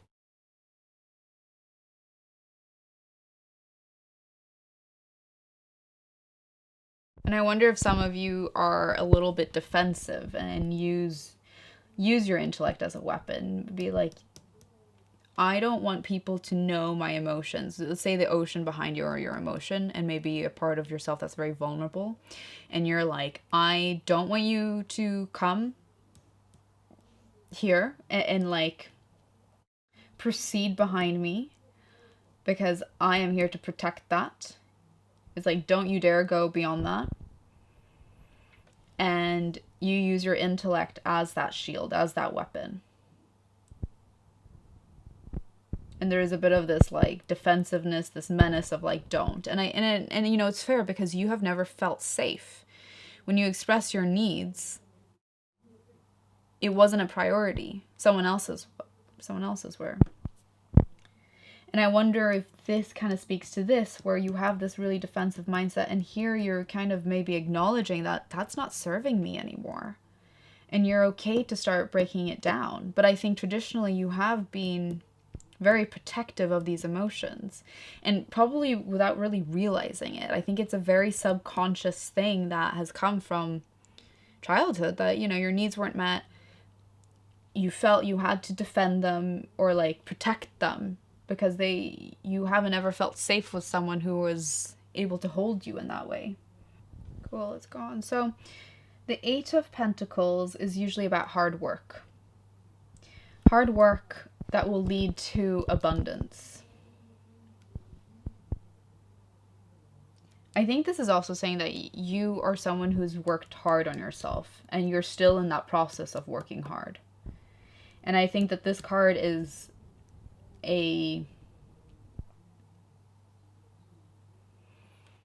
like a sign for you to keep on going. That you might feel like, oh my god, I've made so much progress. Like, should I keep going? Is it good?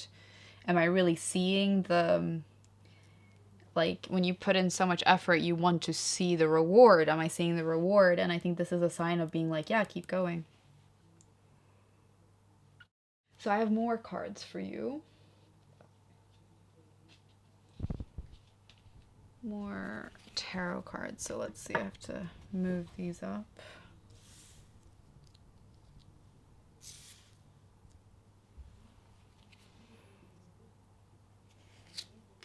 Oh, okay, let's do this. Ten of Wands. Page of Wands. Oh my god. Again, we have the same card. Two of Cups. The Hanged Man. And I have one more. King of Cups. Okay, so interesting that we have the same card here, Page of Wands, and we have another king, although a different suit. So now we're also getting more cups in, which cups is related to water, which is related to emotions. So if we start with Ten of Wands, I mean, this is someone who feels resistance, right? Like this is supposed to be the wands or the sticks, and they are carrying a big burden, and it looks hard. Like, to me, every time I see this, I just think it's like, this is someone who is getting a lot of resistance in their journey. And it could be that you are, because you're not maybe listening to your intuition, like you are coming up against hardship. I mean, yeah, resistance. It's like usually when we are doing something that is meant for us, there's an ease to it. Like here, you're being called to walk up here. It's easy. You just walk up the stairs. And I think a lot in your life you felt this resistance. It's just felt hard. And maybe it's partially because you're not maybe listening to your own intuition, but you're doing what people are telling you to do. And I'm not saying there's someone standing there being like, you do that, do that. Like society says, you go to school, you go to university, you get a job. Maybe somewhere along those lines, you were like, this isn't the job for me. I didn't want to study this at university, but I felt I had to. So you might just feel that there's this resistance in life. And it's really hard. It weighs you down.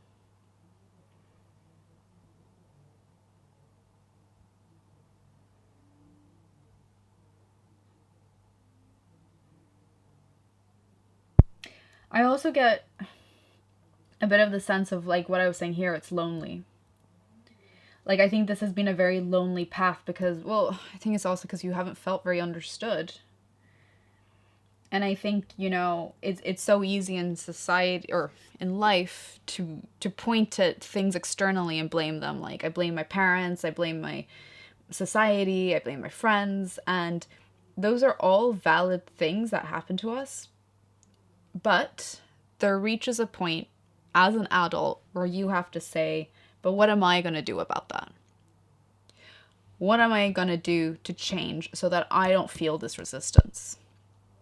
And that can be really scary because it's like, let's say you've always wanted to follow your passion to be a photographer. That can be really scary. It's really unknown. You don't know if you can make it. It's hard, but I think this is a bit of like that reminder of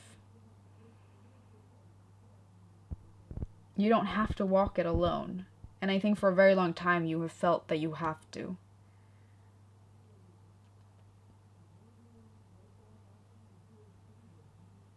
I also quite like that the wands here have, like, it's maybe hard to see, but they do have like this green, which is supposed to be like growth. So I do think that even though there has been like hardship, you have grown a lot and you have learned a lot. So don't feel like this was all for nothing and be like, oh, why did I have to go through this? These were maybe lessons that you had to learn. And through this, you are growing. It's just felt really hard. And this is maybe just a message to say you don't have to have a hard life. And if your life is hard for whatever circumstance, is there a way you can start planning to get yourself out of that and to ease it up? Whether it be delegating things, whether it to figure out how to get maybe a second income or passive income, you know, things like that.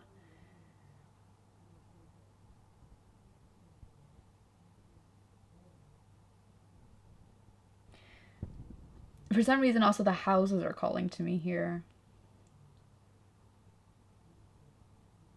Maybe for some of you, it's been a difficult in your living situation. That has always felt like maybe you're living with flatmates or roommates that are really difficult. Yeah, really difficult.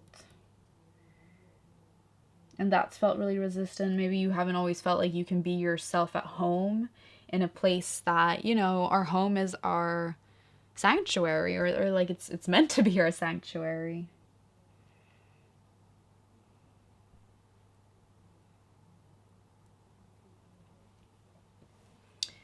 Okay, so moving on to the Page of Wands, like here. Again, we're saying, you know, let's see if this has like the same meaning as that.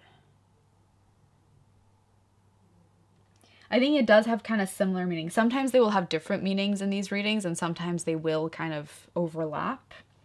Because it could just be like that message is coming in stronger of like this energy of you will take action or someone in your life will come in with this energy of taking action, but you're going to be new to it. It's going to be something very new to you and you're learning. But like I said with the green here and here, there's growth. And you will come with this sense of like curiosity and wanting to know more. It's interesting because with this one, I felt like this is the general energy. Whereas this one, I feel very much there is someone coming into your life with this energy. This is maybe more you with this whole seal of approval thing. Like you have to give yourself that seal of approval, and you are carrying some of this Page of Wands energy, but you also have someone coming into your life that will maybe amplify that or encourage you. And so Two of Cups. So in the traditional tarot, Two of Cups is a very favorable card with love readings. So like I said, Cups is to do with emotions, and it's that idea of partnership, that you're coming together. It's a really nice card for love readings. But let's see if what I'm getting here. I think for some of you it could be a romantic. Well, if it's not romantic, it could be a partner, whether that be a friend, a business partner.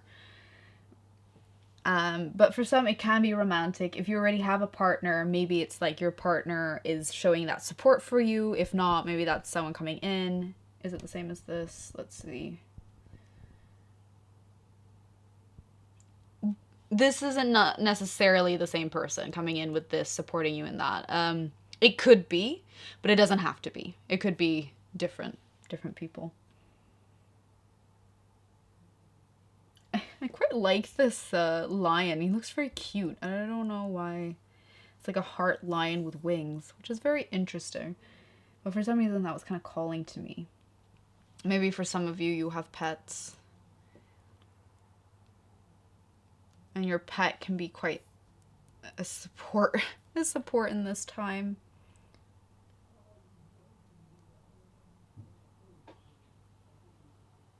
And I just want to say that like this partnership, the pet isn't the partner. The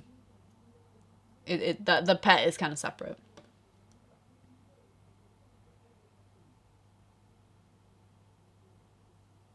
I also feel like this person coming in is very much an equal.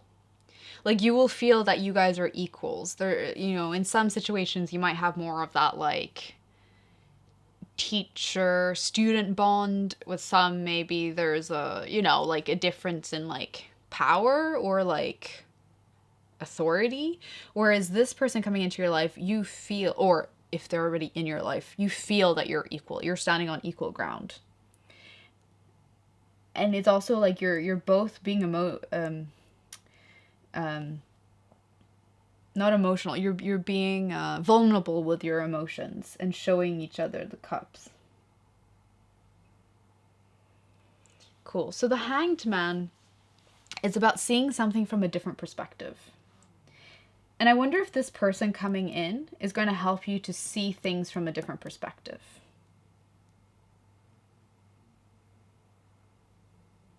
And that could lead you to become or embody this King of Cups. So, Cups, again, is emotions. And the King is someone who's sitting in their authority, who is like, maybe you have a strategy of how to deal with your emotions, or you feel really attuned to your emotions. And in also like more of that masculine way. Because I also realize we have Wands and Swords. All of those are more masculine energies. Because it has like it's a phallic symbol. So I'm just realizing, yeah, you do have a lot of masculine energy coming through. And again, it has nothing to do with what gender you are. It's more the idea of what they energetically represent. So it is like taking action, straight lines, thinking, doing. That's more the masculine. And I think you are going to, take actions on your emotions. It's not like you're emotional and you'll go take action. You are taking actions in order to better your mental well-being and being able to hold your emotions in a way that's very healthy. Cool. So I have more cards coming for you.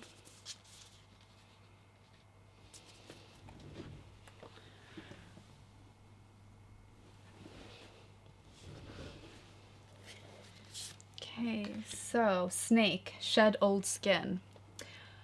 I love that, because I do feel like this is very much what this is saying. It's like for so long you were so protective of these emotions, and it felt like you couldn't let anyone in. But you realize it's not serving you, and this is what it's saying, shed old skin. So it's also a bit like you were this King of Swords, but the burp again. We want you to become the King of Cups, and you're going to go through it, become that through this journey. And it is very much about, as you go through this learning, this journey, you are going to see things from a different perspective. And that's going to lead you to embody this King of Cups energy more. Elder, move beyond ancestral patterns. It's so interesting that this comes up, because that is kind of what I felt here. I feel like very much that this was a parent that kept was challenging this. Like, you put a boundary and it was challenged. And it didn't necessarily have to be this huge fight, but it could be as little as you feeling dismissed. And often, with our parents, we can have like the loveliest parents, but they maybe didn't meet your needs in the way you needed. And often that can be because they didn't have anyone to meet their needs in the way they needed. And so this is why it can be an ancestral pattern. And you are here to break that pattern. So you aren't going to give it to your kids. You're very much saying, listen, I didn't appreciate how my needs weren't met as a child. I don't want my kids to have to go through that. So this is where I think this very much came up, this idea that you can heal those wounds, these family wounds, and you can go beyond it. I also want to say I really like that the snake, there's like this blue, and it reminds me of the water. So it almost feels like this emotional thing that we were touching on. I think I just realized that, and I think that's quite cool. So for me, this is very like shed old skin, but it's on a very emotional level. Okay. Spirit Fox, trust your talents in changing times. Well, that's a really nice reminder. I think it could also just be like a reminder of there's so much change happening right now, and you becoming this new version of yourself. It's scary, and I think this is very much saying trust your talents. A lot is changing, but trust in yourself. You have got this, and you can do this. Autumn, release the old and rest. This is great, because this is very much of what we've been talking about. There's a lot of things you are releasing. And I think this is also just a reminder of rest. Make sure you rest, because this is a lot of work. It might not, you can't maybe visibly see it from the outside, but there's a lot going on internally, and that does drain us. It's hard. So do make sure that you rest. Okay, I have some new cards. So this is actually some new astrology cards that I got, and I'm very excited to use them. So let's see how they tie into the reading. Okay, square. A challenging situation, and a mountain to climb. Again, I feel like it's connected to this. This for you was very challenging. Especially if you were well, I think this did happen in childhood. So, this is a very challenging thing. And now, for you to overcome this, maybe this is a bit of this mountain to climb that you have to. I also like how it's climbing and we have the stairs. Like, you are feeling this loneliness here. This I have to move the cards, but here, this burden, this resistance. So you have definitely felt this challenge, and part of you is healing from it, and you are putting in the work. It's not easy, but you're putting it in. And you're overcoming this. I also love that this does look a bit like mountains. And then I know these are pyramids, but I kind of like that there's, I don't know, that mountainous shape, I guess, even though it's a pyramid. I think. Looks like it. Virgo, integrity, reverence, and service. So it's interesting because this to me really felt like service. Like it felt like you put your others before yourself in the act of service. And I guess like this knight is this sense of service. And I think this is very noble, but I think it was coming at the cost of yourself. And I think this is maybe integral to you. Maybe it's very part of who you are. This maybe Virgo energy of like service, integrity as well. And I think you can still be this person. You just have to make sure to balance it with your intuition, that this doesn't overshadow your intuition, that they live in harmony. So if you kind of felt disappointed that like, oh, but I really identify strongly as someone who puts other people first, you can still be in service and be very thoughtful of other people, but you don't have to do it at the cost of yourself. So definitely if you feel this like act of service to be this person, you can still be this person. You just don't have to suffer through it. Oh, South Node. Destined to release. Again, this release. So in astrology, you have the North Node and you have the South Node. So they believe that the South Node is where you're very comfortable, and often if you believe in past lives, it was kind of like what you conquered in a past life or like what you did in a past life. So in this lifetime, you're very comfortable in that zone. And we have a North Node, which is where we are heading to in this lifetime. And part of our journey is to reach our North Node, but it takes our lifetime to really get towards it. But I do really love this release has also come here. It's come up twice, and also here. I always love when there's this like synchronicity, but in readings, but also in life. But this is just such a strong message that you have so much that isn't serving you, and I think you know what it is. If not, maybe it's also just about you having to take that time out for yourself, reflect, be like, what's not serving me? Where do I feel drained? Where do I feel resistance? And often it's like when we feel like, I was about to say fluid, but like when it's like life is easy and it's fun and it's moving forward, that's meant for us.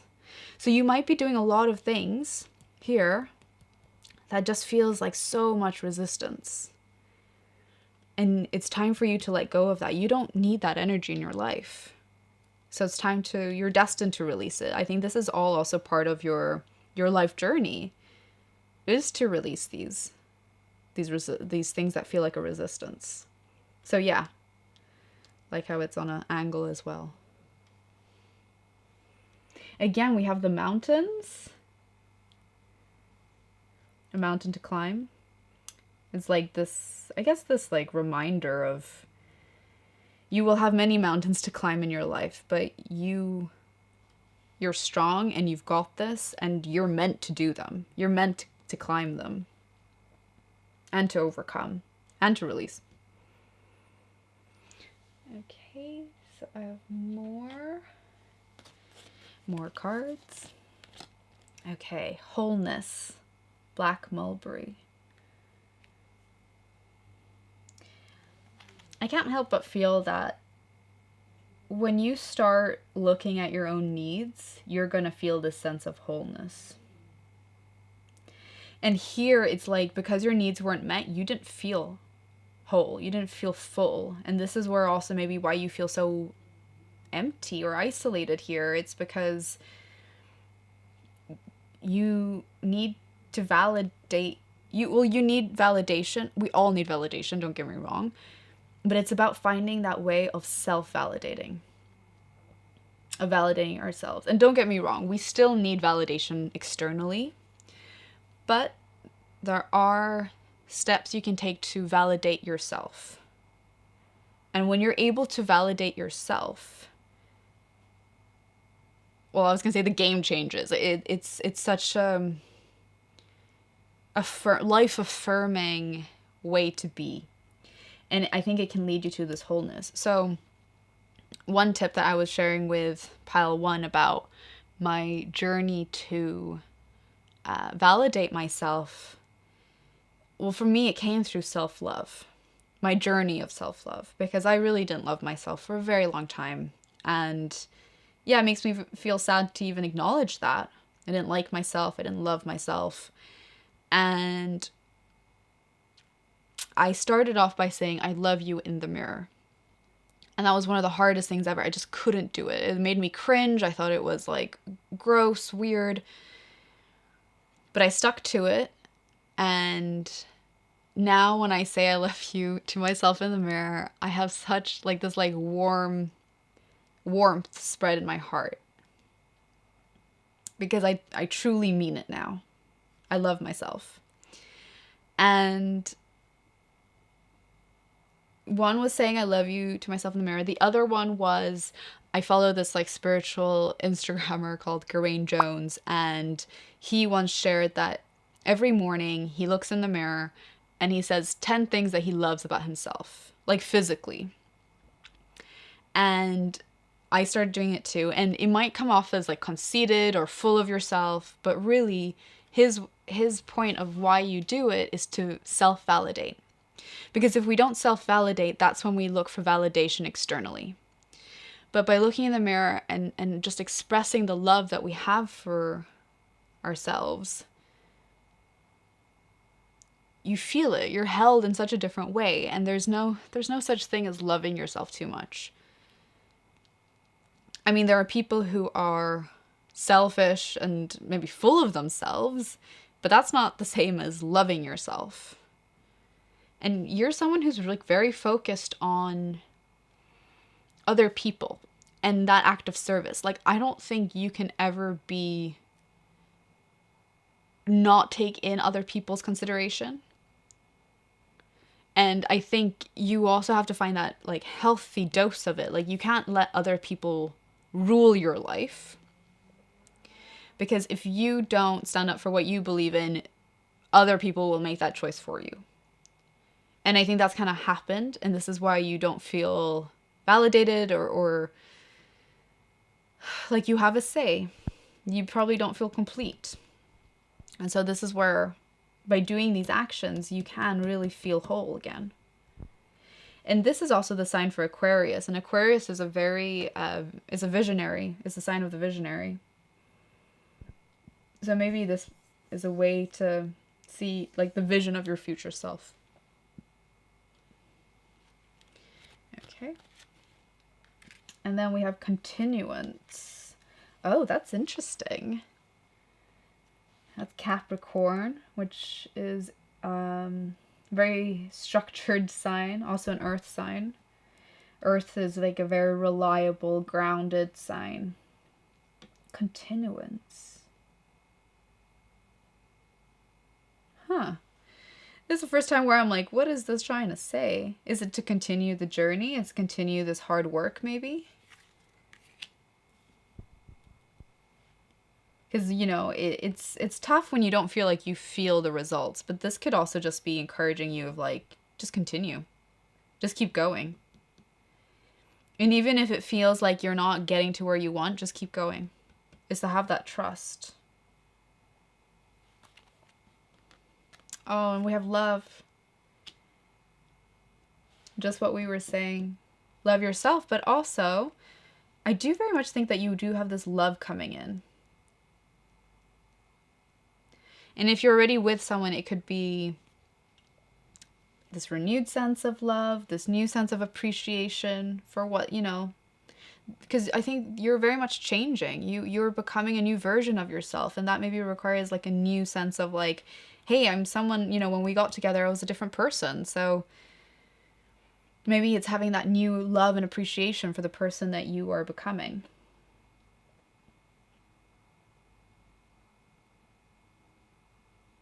And like I said, it doesn't have to be romantic, but for some of you it is.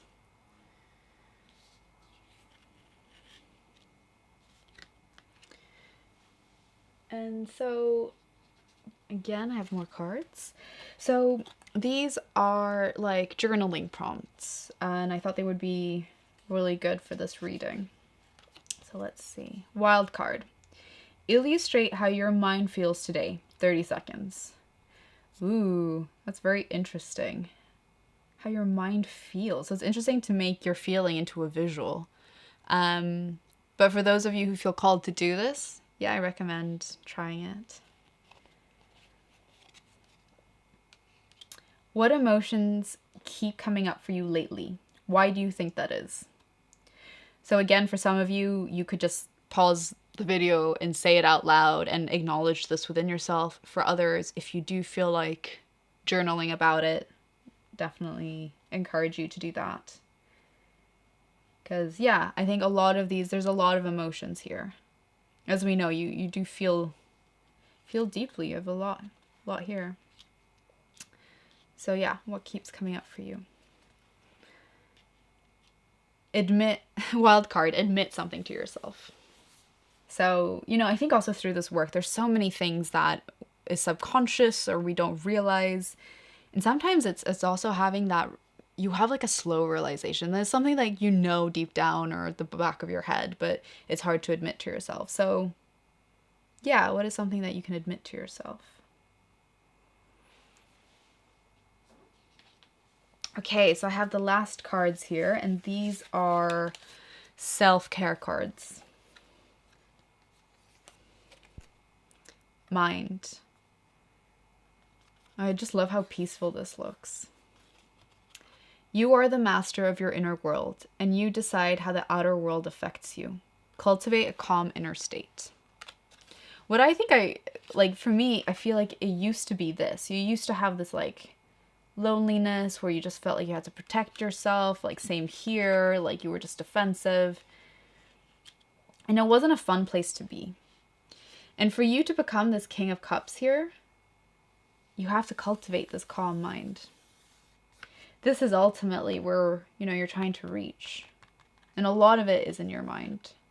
I mean, a lot of this journey and this healing, it's internal for sure.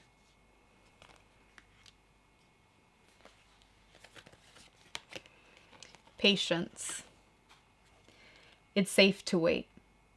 And that's very much what I was talking about here with this hard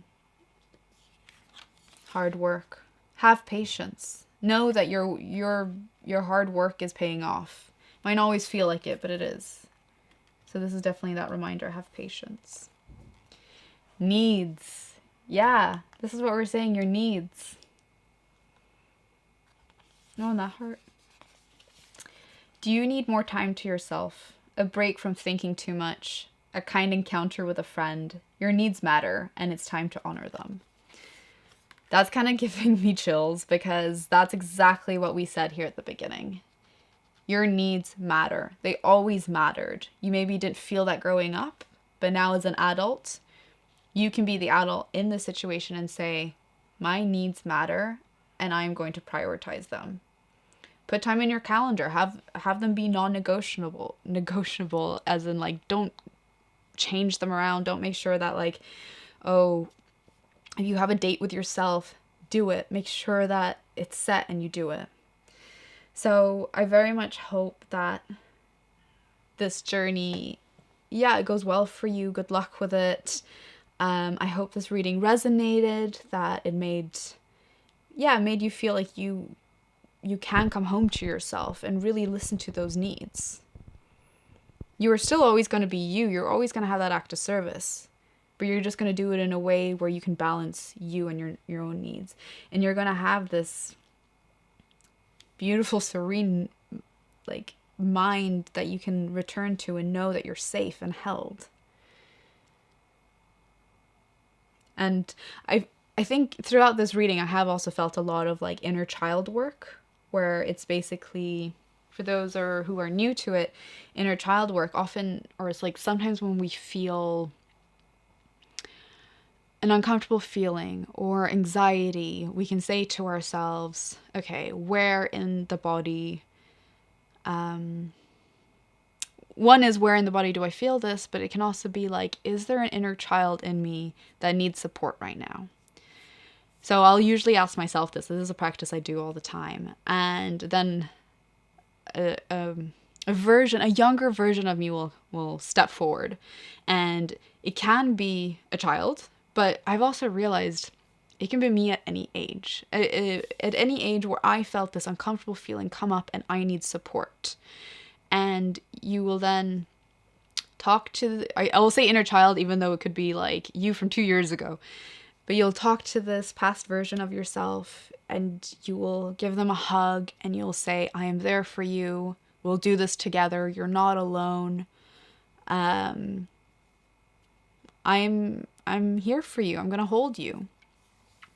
And I feel like for some of you that might be really emotional, but like good work, especially when I see this. Like, you didn't feel your needs were met or heard as a kid.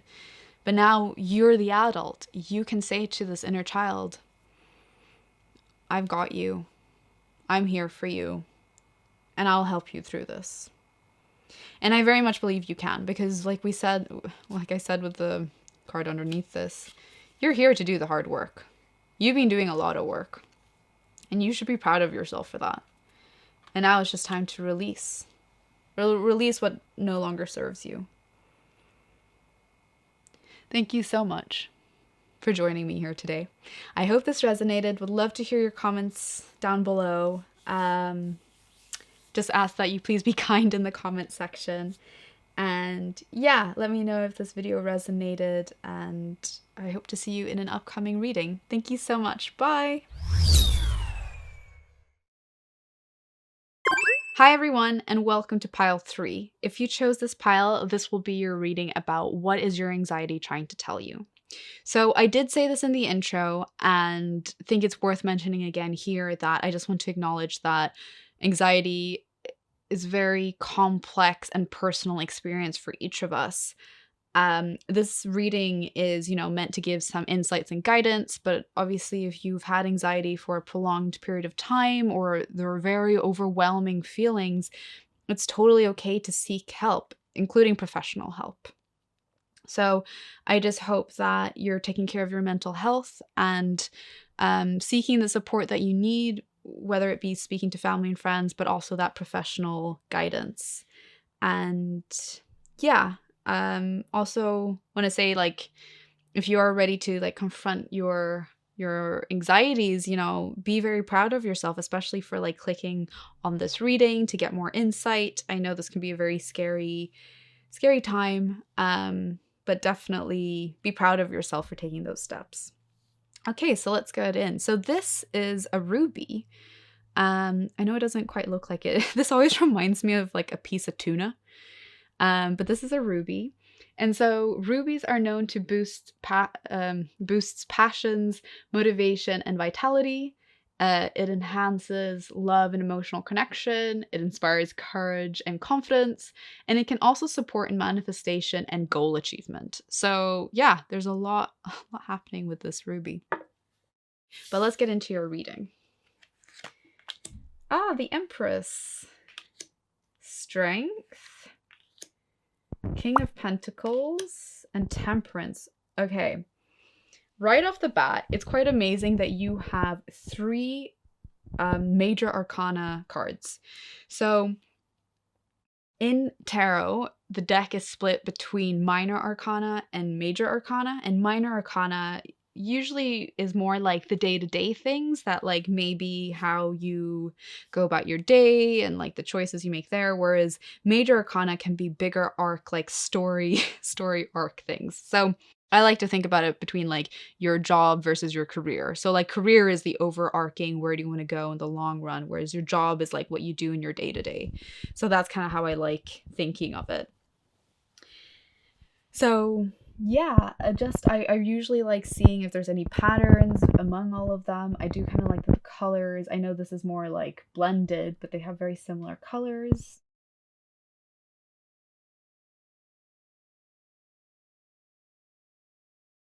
Yeah, I think let's dive in. So the Empress is a card of fertility. And it could, for some of you, it could be literally kids. Like you maybe want to bring in children and you're in that time of your life, but it doesn't have to be children. It could be you're birthing a new idea, a business, it's like fertile grounds for something new to come in. Um, yeah.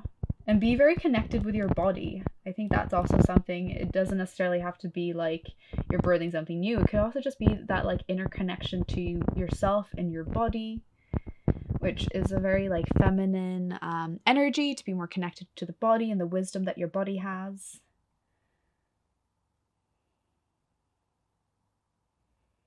I do like how like serene she looks. Like she looks so happy, and it's a very like calm and grounded happiness. I think grounded was the word I was looking for.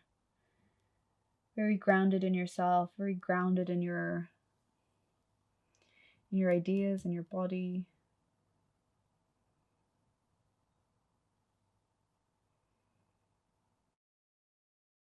You might be having some new ideas coming through that you want to like go out and create. Now, the strength card, I think you have a lot of inner strength. But I think what really jumps out at me in this card is this woman. And she looks like she's screaming, or like, I know this is supposed to be maybe a roar, but there's a lot of frustration here. There's a lot of like, I think for some of you, you want to scream into a void and like, you know how sometimes when you get really angry, you just want to like scream into a pillow. And I think that even if you don't do that, the idea of that is this idea that there's this energy inside of you and you need to release it. There's this idea that you have all this like tension inside of you and you just need to release. Because I think there's a lot of like upset. I think there's frustration, but I also think there's upset. There's sadness. And maybe you can't really connect to the sadness right now because it's mainly frustration. But I also feel like this line is very much celebrating this. It's celebrating you releasing this pent up feeling and frustration. There's this feeling of like there's power in that. Because she looks frustrated, this lion looks happy, and I feel like this hand is like, this is power. So you might have thought that strength was pushing away your emotions or just not wanting to feel them, when actually this release of emotion, this acknowledging of emotions, this way of trying to get them out of the body, that's the celebration, that's the power. And I think you've grown up not believing that this was power, that this was maybe weakness to you because there's no control. But it's not about control, it's about release.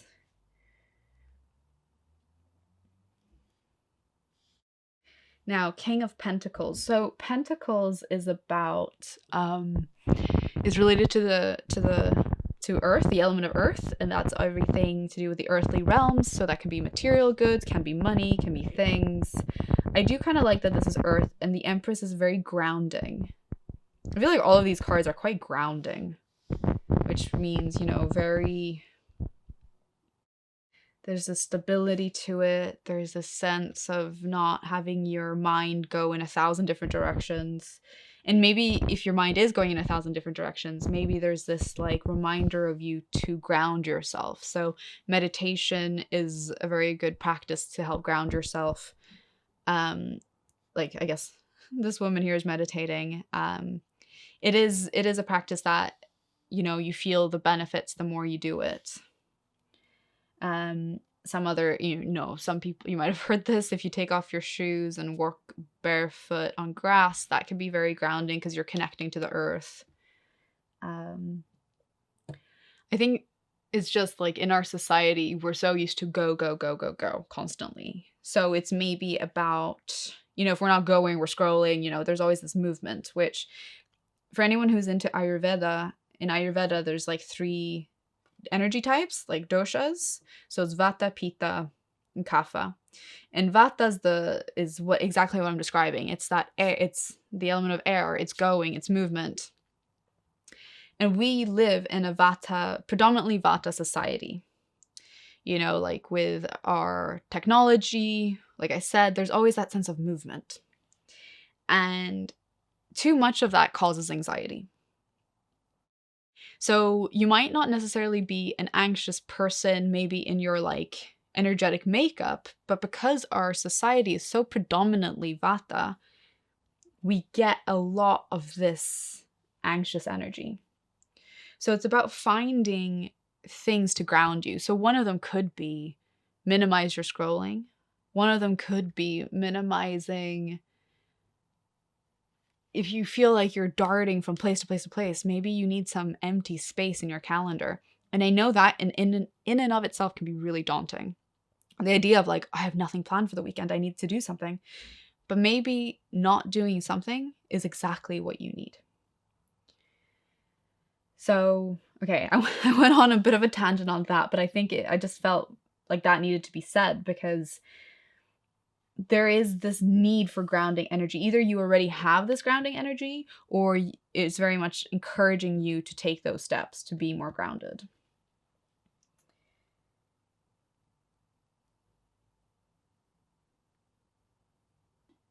It's interesting because I'm having a hard time kind of reading this card, and what I like to point out is like I do kind of like these reeves that come out here. I like how it looks a bit like it's flying, like it's wings.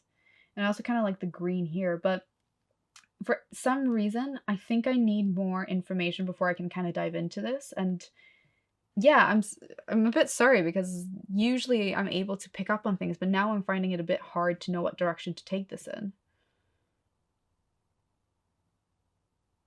But I will say that, the archetype of a king, it's someone that a ruler, someone who's in their authority, who maybe will have that responsibility to take care of their people.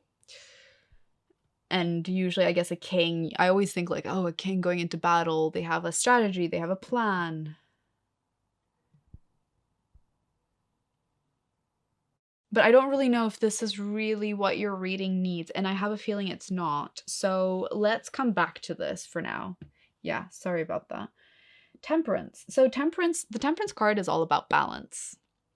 And I wonder if this is a little bit where my little like rant was going of the groundedness. I feel like that's very much what it's coming, where it is balancing all these different things, and it's like seemingly things that don't look like they should be balancing, but the foundation is so strong that it's able to have a strong structure. So I do think that for some of you, it is about finding this inner peace and about having this meditation practice. Usually in my readings, I do understand that meditation doesn't work for everyone, but for this reading in particular, I'm really getting this strong sense of meditation is really good for you. And this is something I highly encourage you to seek out, even if it's just like 2 minutes a day.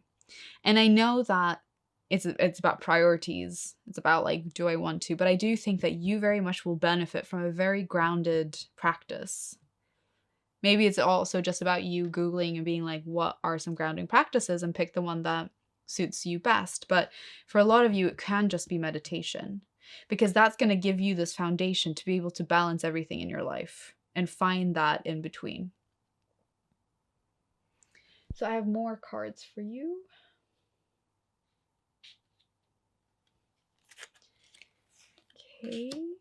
Okay, Knight of Wands, 7 of Wands, 8 of Cups, and 10 of Cups.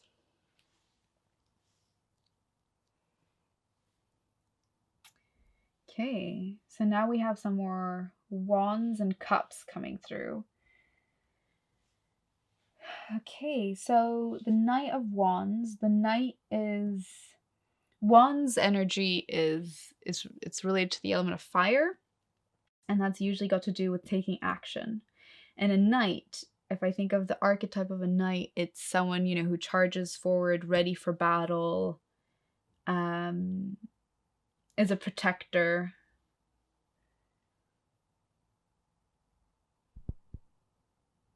It's interesting because I do find this card quite calming.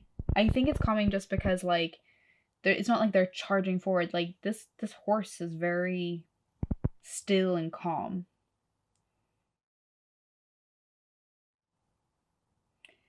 And this person, I feel like, is taking action and kind of doing it cautiously. It's not like you're rushing into it. I think there's someone who is very much wanting to take action and is doing it, and is doing it in a very gallant and elegant way, but you're not being impulsive. You're not doing it for the sake of doing it. I think you have a lot of purpose behind it. And it just feels very well thought out and carefully executed.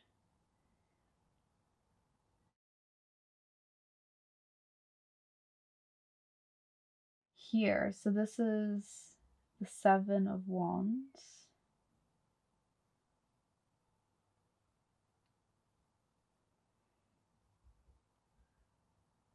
I kind of like the idea that you've lit a fire, and then other people's fires are being lit, and you're leading the way.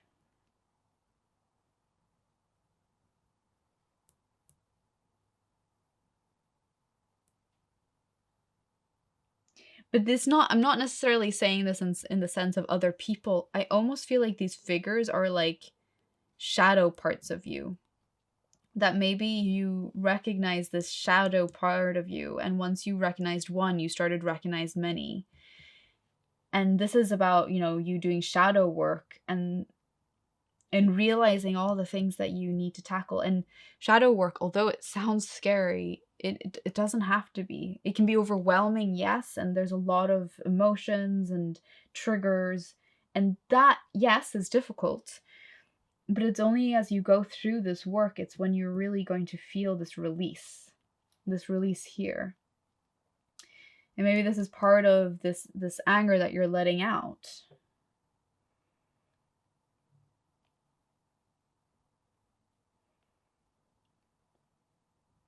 I feel like the smoke in and of itself is that release. You're finding them and you're setting fire to them, but through setting fire, you're releasing them. So the Eight of Cups, like I said, maybe I didn't say, but the cups is linked to the element of water, which is linked to emotions. So usually what this card signifies is walking away from a situation that's not serving you anymore.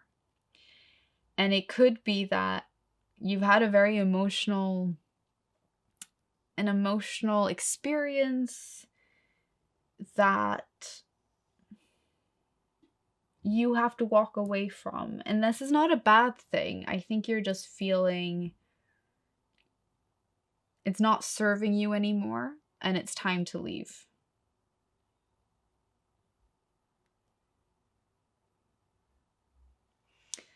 And the Ten of Cups, which in the traditional tarot is a very favorable card. But let's see what this is trying to say. I think it's so interesting how it's pouring. They're all kind of pouring out. I almost feel like there's this sense of not renewal. What is it? Like purification, kind of? This is like dirty water that you are now purifying, that you are emptying your cups because you're ready to fill them with fresh water. And I think this process of purifying, or when I say purifying, that sounds so kind of wrong, but that idea of filtering out, of taking away the impurities or the dirty water. And I can't help but feel that it's kind of linked to this. There's this sense of as you find these shadow sides of you, you're able to release, but then you're also able to understand your emotions better and filter them. And I think also here, maybe these were the buckets or the cups that like were full of quote unquote the dirty water, or like the water that was muddied, and you decided, okay, I'm going to walk away from it. I can't. And you're in this process of renewing that water. Okay, I have more cards. Okay, so I think also when I was picking the cards for this, so I usually pick the cards before the reading, I very much felt that your group is generally, or this pile is generally, you're doing well. Like, anxiety doesn't necessarily rule your life, kind of thing. And for those of you it does, that's totally fine. That's also totally normal to have those experiences. But I think for this pile, I very much felt that you do experience anxieties, but they don't overtake your life. And I think you generally feel that you live a life that is very good. Like you feel content in life. And I think your cards do reflect that. I do think that everyone always has like internal work to do and some more purifying, but all in all, it's a very, yeah, I'm getting the sense of like good life. You're happy with how things are. Okay, so we have Ace of Cups, which is like a new beginning. Oh wow, and we have the World. Another major arcana card. You have a lot. And it could also just be signifying like this is a phase of your life where a lot of things are just coming together really beautifully. So Ace of Cups is the new beginning. And that's kind of what I felt like this was. Like this was like the end of this journey, and you are going to come into this new era of this cup, and it's going to be like a fountain, and your cup is going to be overflowing. Here you're emptying the old, here you're filling it with the new.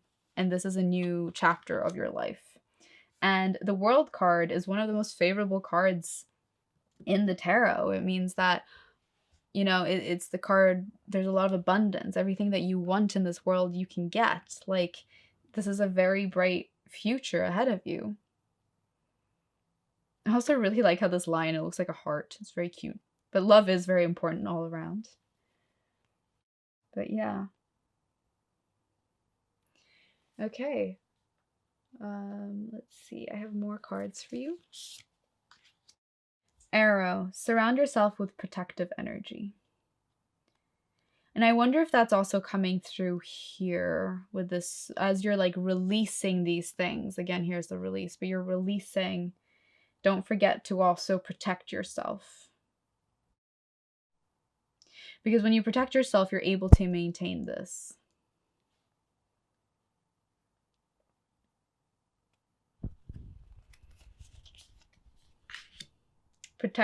Protection Guardian, drop your shield. Often when this comes, it's about like, you might have had this like defenses up.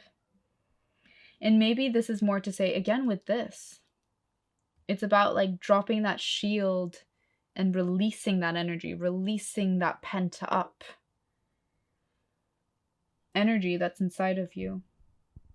And it's also when you go through this journey of this purifying and everything, this is when you're going to get the world. This is ultimately where you want to come. And they're saying that you will get there.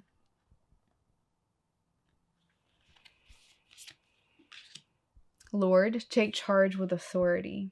That's also where I felt this Knight was coming in.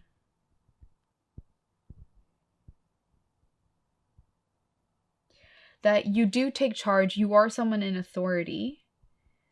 But I also feel like you don't do it impulsively. You don't just like charge ahead without thinking. You have a lot of thought put into it. And you do it very elegantly.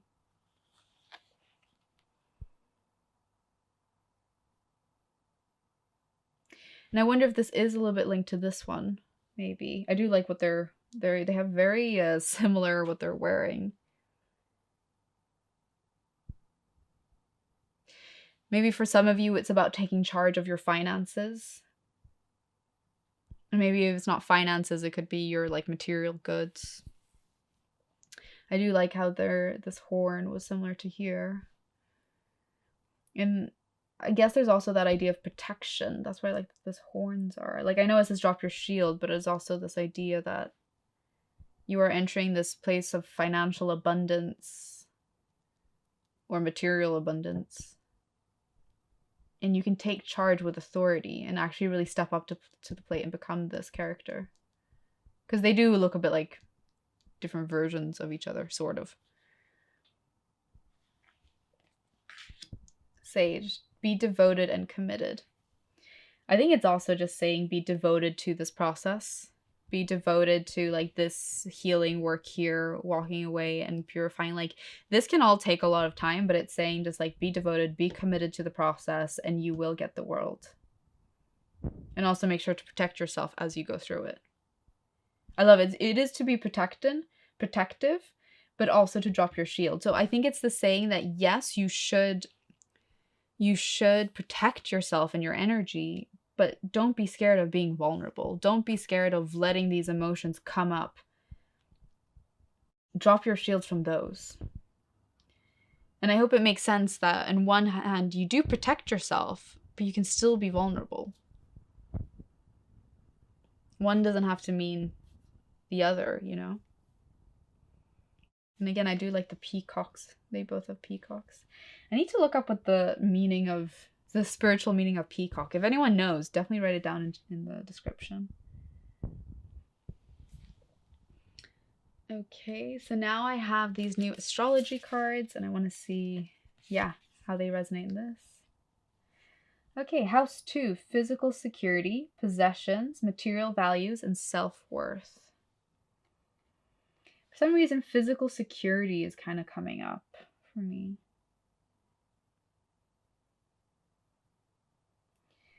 And maybe this is part of this like protection. Like, I don't know if you've always physically felt very safe, and maybe that's what's causing this anxiety. And this is where, I think you need to let, obviously, if you don't feel physically safe right now, you need to ask yourself why, because that can, it can be such a range. It could just be like, oh, I feel uncomfortable because I don't like my roommate and I hate running into them in the kitchen. My roommate, my flatmate. But if it's something more serious than that, or, it's a spectrum, but if you do feel like you're in physical harm, definitely seek help. Definitely make sure that you are in a safe environment and in safe relationships, and But for others, it could also just be as simple as like, find that place that's your serene environment. Find this, because your home is like your sanctuary. So it's like, find that sanctuary. And physical security could also just mean like, oh, you moved around when you were little and that physically felt insecure. So, this can definitely be arranged, but maybe for some of you, you have struggled a bit with like feeling physically secure and meeting your needs in your home. Also, I want to say that possessions and material values came very much strongly with this king energy and the pentacle energy. And I wonder if that was kind of what I was picking up on. And maybe also for some, self-worth and really believing in yourself. But I feel like this work is helping you come into your self-worth.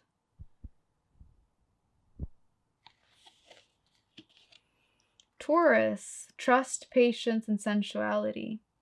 What I think is very interesting is, so Taurus and the second house are linked. And all of this is very grounded earth energy that's coming through. Even like this is very earth. And I know we had wands and cups here, but overall there is that sense of very grounded earth energy. So it's trust, patience, and sensuality. So it's also about having that trust in this process, having that patience that you will get to the world. And you do it. So Taurus is also about very like methodical and like consistent work and energy, and you will get to your goal. So that's very much coming in. Okay, so more cards.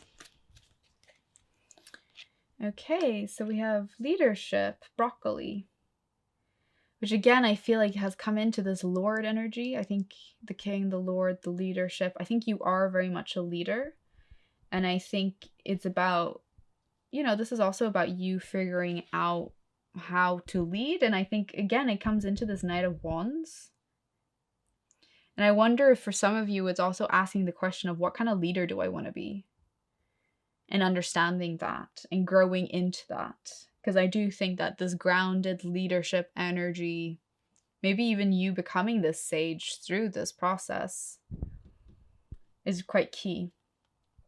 And here, like, there's Libra and there's Gemini. So Libra is, the balance. Maybe it's finding your balance within your leadership style. And Gemini is the twins. So maybe it's also about getting other perspective. It's not just you. It's about that balance between you and others. I also like that the moon is here, which is intuition, feminine energy. Being grounded in the body, which is what, the Empress is here. So, if you identify with like feminine leadership, that is a very big thing. That is kind of, I feel like it's kind of a new thing, but maybe it's been around for a while. But leadership can have many different lenses or many different guises. So you don't have to look at today's leaders and think that's the only type of leadership. You need to embody your authentic self and know that that is a way to lead as well.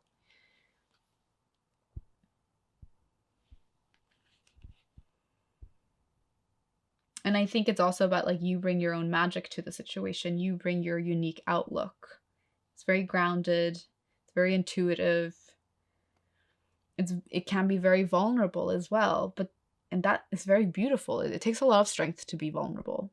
And I think growing up, many have probably believed that that's a weakness. In society, it's a weakness to be emotional or show your emotions. And I do think their raw emotion can maybe not have a time and place everywhere. But being emotional is inherently not a bad thing. I think it shows you care. It shows that you want something. And even if it is raw emotion, I don't want to shame anyone. If it's raw emotion, show it. I think it's just like where it gets dangerous is like if you are coming from a place of hurt and hurting others. That's where that doesn't quite have a place. And that is about processing it and really being able to show up in that. But raw emotion doesn't necessarily have to be bad. It just depends how you express it and who you're able, like, don't hurt people, but yeah. Trust, that's come up here. Taurus, trust. Here, this intuition. This Basil. Yeah, and that's Scorpio. Scorpio energy, which is very mysterious, very loyal energy. So yeah, again, it's reaffirming this idea of trust. Keep going. Hope, daffodil. Oh, again, this is a Taurus sign. I think for some of you, it's during this process, because trust has come up so many times, it's probably hard for you guys to see where this is leading to, like seeing the woods from the trees, and you're just like, is this really going to lead to what I want? Is this really going to lead to the world, to this new chapter? And I think hope can be a very strong motivator. And if you've seen any of my other videos, when the hope card comes up, I always tell the the story of like the Hunger Games. For those of you who never saw the movies or read the books, the Hunger Games, a short synopsis, it's like these 12 like sectors, I think they're called, like communities, and then there's the capital, and there's two people from each of these communities or sectors that are chosen to then play in the Hunger Games, and that's like they fight till the death, and whoever wins is the champion. And I think it's the third book where the President Snow, is talking to the games master, and I forgot his name. And he says, like, why do we have the games? Like, why do we not just take two people from each sector and just right out shoot them? Like, isn't that faster, more efficient? But the reason they do the games is because it gives hope. And the whole idea was just to show how powerful hope is. How hope can just make people survive and be resilient and to keep going just for this hope. It's very, very powerful. And I think when you find yourself not trusting in this process, lean into your hope. Know that this is going to help you get through your journey. It will be here. It just might take a bit of time, but this is where trust is. And it could be, it could take a long time, but be hopeful, have trust and patience. Regeneration. Oh, interesting. Got that Aries energy. For the Aries energy, it's fire. It's the first of the zodiac, so it's someone who charges ahead, is a leader. It's also got that leadership. I wonder also for you if you're going to keep, both in this... Okay, so I'm going to remove this card. But both in this idea here of you finding these like shadow figures within you and you purifying this water, it's like you're going to be living 1,000 lives over and over. There's this regeneration. It's like for each wound that you're kind of healing, you're regenerating, you're giving new life to yourself, you're releasing, you're purifying. Even this reminds... I feel like it's like some kind of purification thing. I actually don't really know what it's for, but I do know you can have like water there and maybe fire underneath. Oh yeah, it says tarragon. I forgot to say that. But yeah, I think you're going to live 1,000 lives. That's kind of what it feels like. But I think it's more this idea that you're going to... Maybe you're someone who's going to keep like...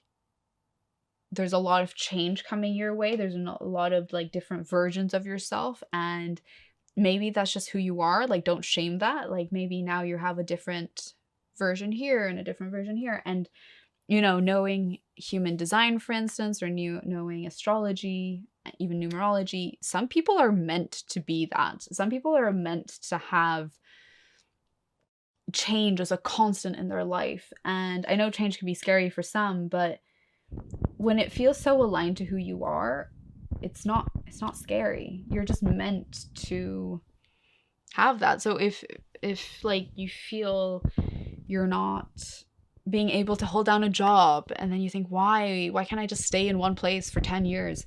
Know that maybe you're not meant to be that person. So for instance, in numerology, if you have a life path 5 is about change. 5 is about expecting the unexpected.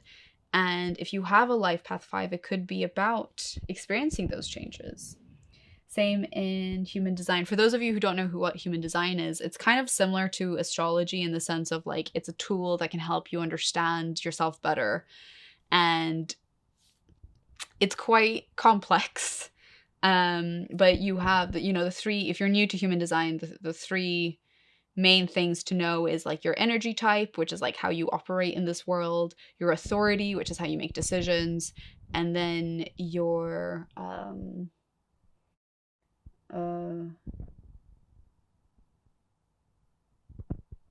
my god, I forgot the last one.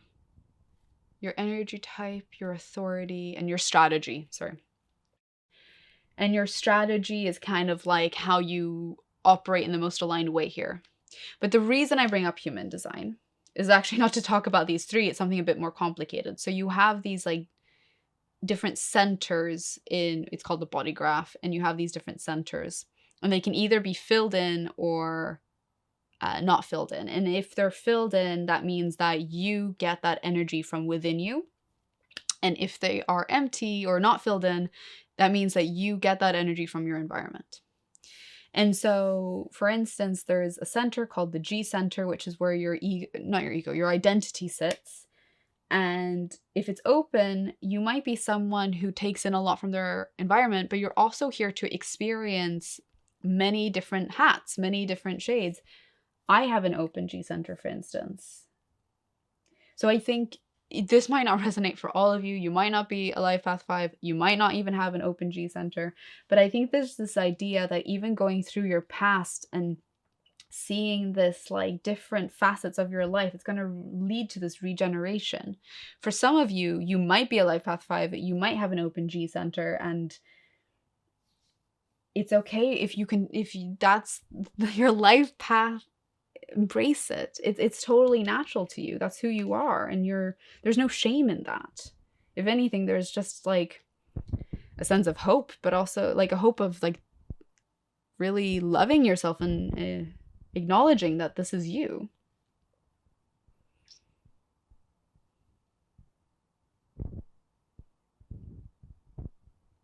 And I think that can really align to, this is the 5 symbol for fire. This can really just align to you being your true self.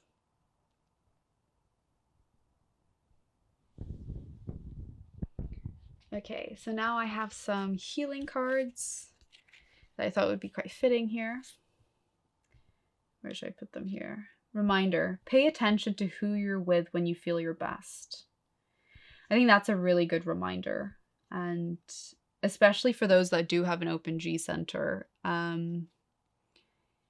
sometimes you might be called to like be in different social settings just to see how it makes you feel, but always pay attention to what makes you feel your best. That's been a very helpful tool for myself, because I have an open G center, where you maybe feel more at peace or you're happiest. Places that give you energy. And maybe, yeah, I think for a long time you've kind of been hiding these frustrations and just kind of ignoring those feelings. But now this is very much pay attention to it.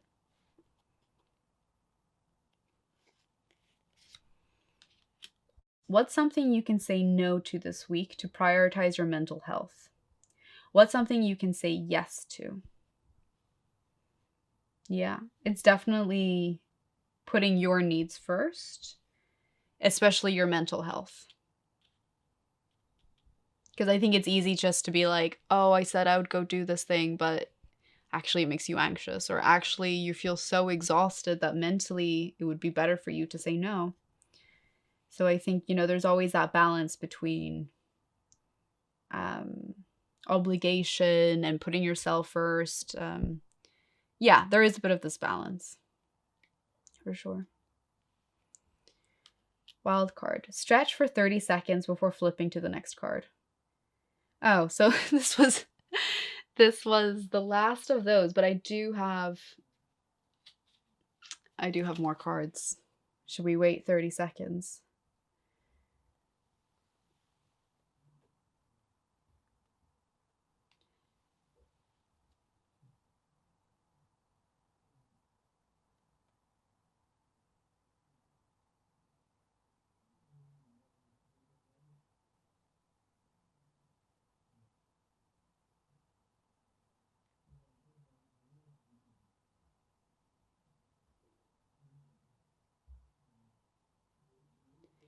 So I think that was a little bit of that grounded stillness that we talked about earlier. That's what this is kind of coming up for me. So I hope you guys stretched, took your time. Now I have the last cards for you guys, and these are self-care cards. Oh, body. Your body deserves your love. Definitely. Tune into your body. This is also where this is coming through. Definitely felt that. Tune into your body, do what feels right for your body. And also, I think this is very strong into your leadership.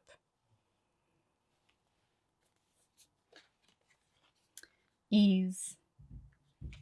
Today, I allow life to be easy. I wonder if some of you just needed to hear that like, even if it doesn't always feel so easy, allow for it to make space for it. Today is easy. Listen. People start to heal the moment they feel heard. Yes, this is where this is coming through. I think it's like you haven't always felt heard. And I think it's about seeking those people that do help you and also validate your feelings. I do think self-validation is very big, but also make sure to validate. I think surround yourself with people that make you feel heard.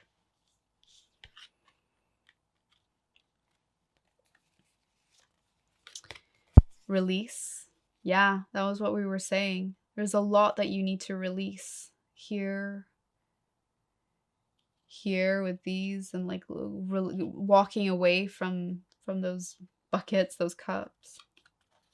Sometimes the best way to grow is to simply let go. There's a lot of things here that you need to release. And I think this is just that reminder, be patient and trust the process and know that you will get your world here. And truth. Truth is different at different levels of consciousness. Reserve judgment. Oh, that's interesting. Truth is different at different levels of consciousness. Reserve judgment. I think it's saying, at each regeneration or each phase you go through, your truth is going to be different. So in 1 minute, you might feel really good being a cowboy or cowgirl. That can totally be your truth in that moment. And then once you feel that phase is kind of past, you can now be like, okay, well, now I want to live in a city. I've done the countryside living. Now I want to live in a city and be a city person. And I think it's like, that doesn't have to negate the other. That doesn't have to be like, oh, but you really weren't a cowboy or a cowgirl. I think in that moment you were, and you embraced it. So truth is different at different levels of consciousness, like reserve judgment. You don't have to feel like judged or judge yourself and being like, who truly am I? Maybe your path is just to experience all of this and then come back to it, decide, you're always going to learn things. You're always going to pick up lessons along these journeys. Definitely. So, yeah. I think part of your journey is just recognizing that it's okay to keep changing. It's okay to, maybe you were becoming someone you thought, and that's totally fine if you then swerved and did something else. I think that's part of your superpower. That's part of also listening to your body and just following what feels easy to you. Really listening to that. This is listening to yourself, but also finding people who will listen to you. It's your truth. But thank you so much for joining me today. I hope this resonated. Definitely leave a comment down below. I would love to hear how you found it. Definitely open to constructive feedback, but would love it if you could all be nice in the comments. But yeah, let me know how you found it, and I hope to see you in an upcoming reading. Thank you so much for joining me here today, and good luck with all this. Thank you. Bye.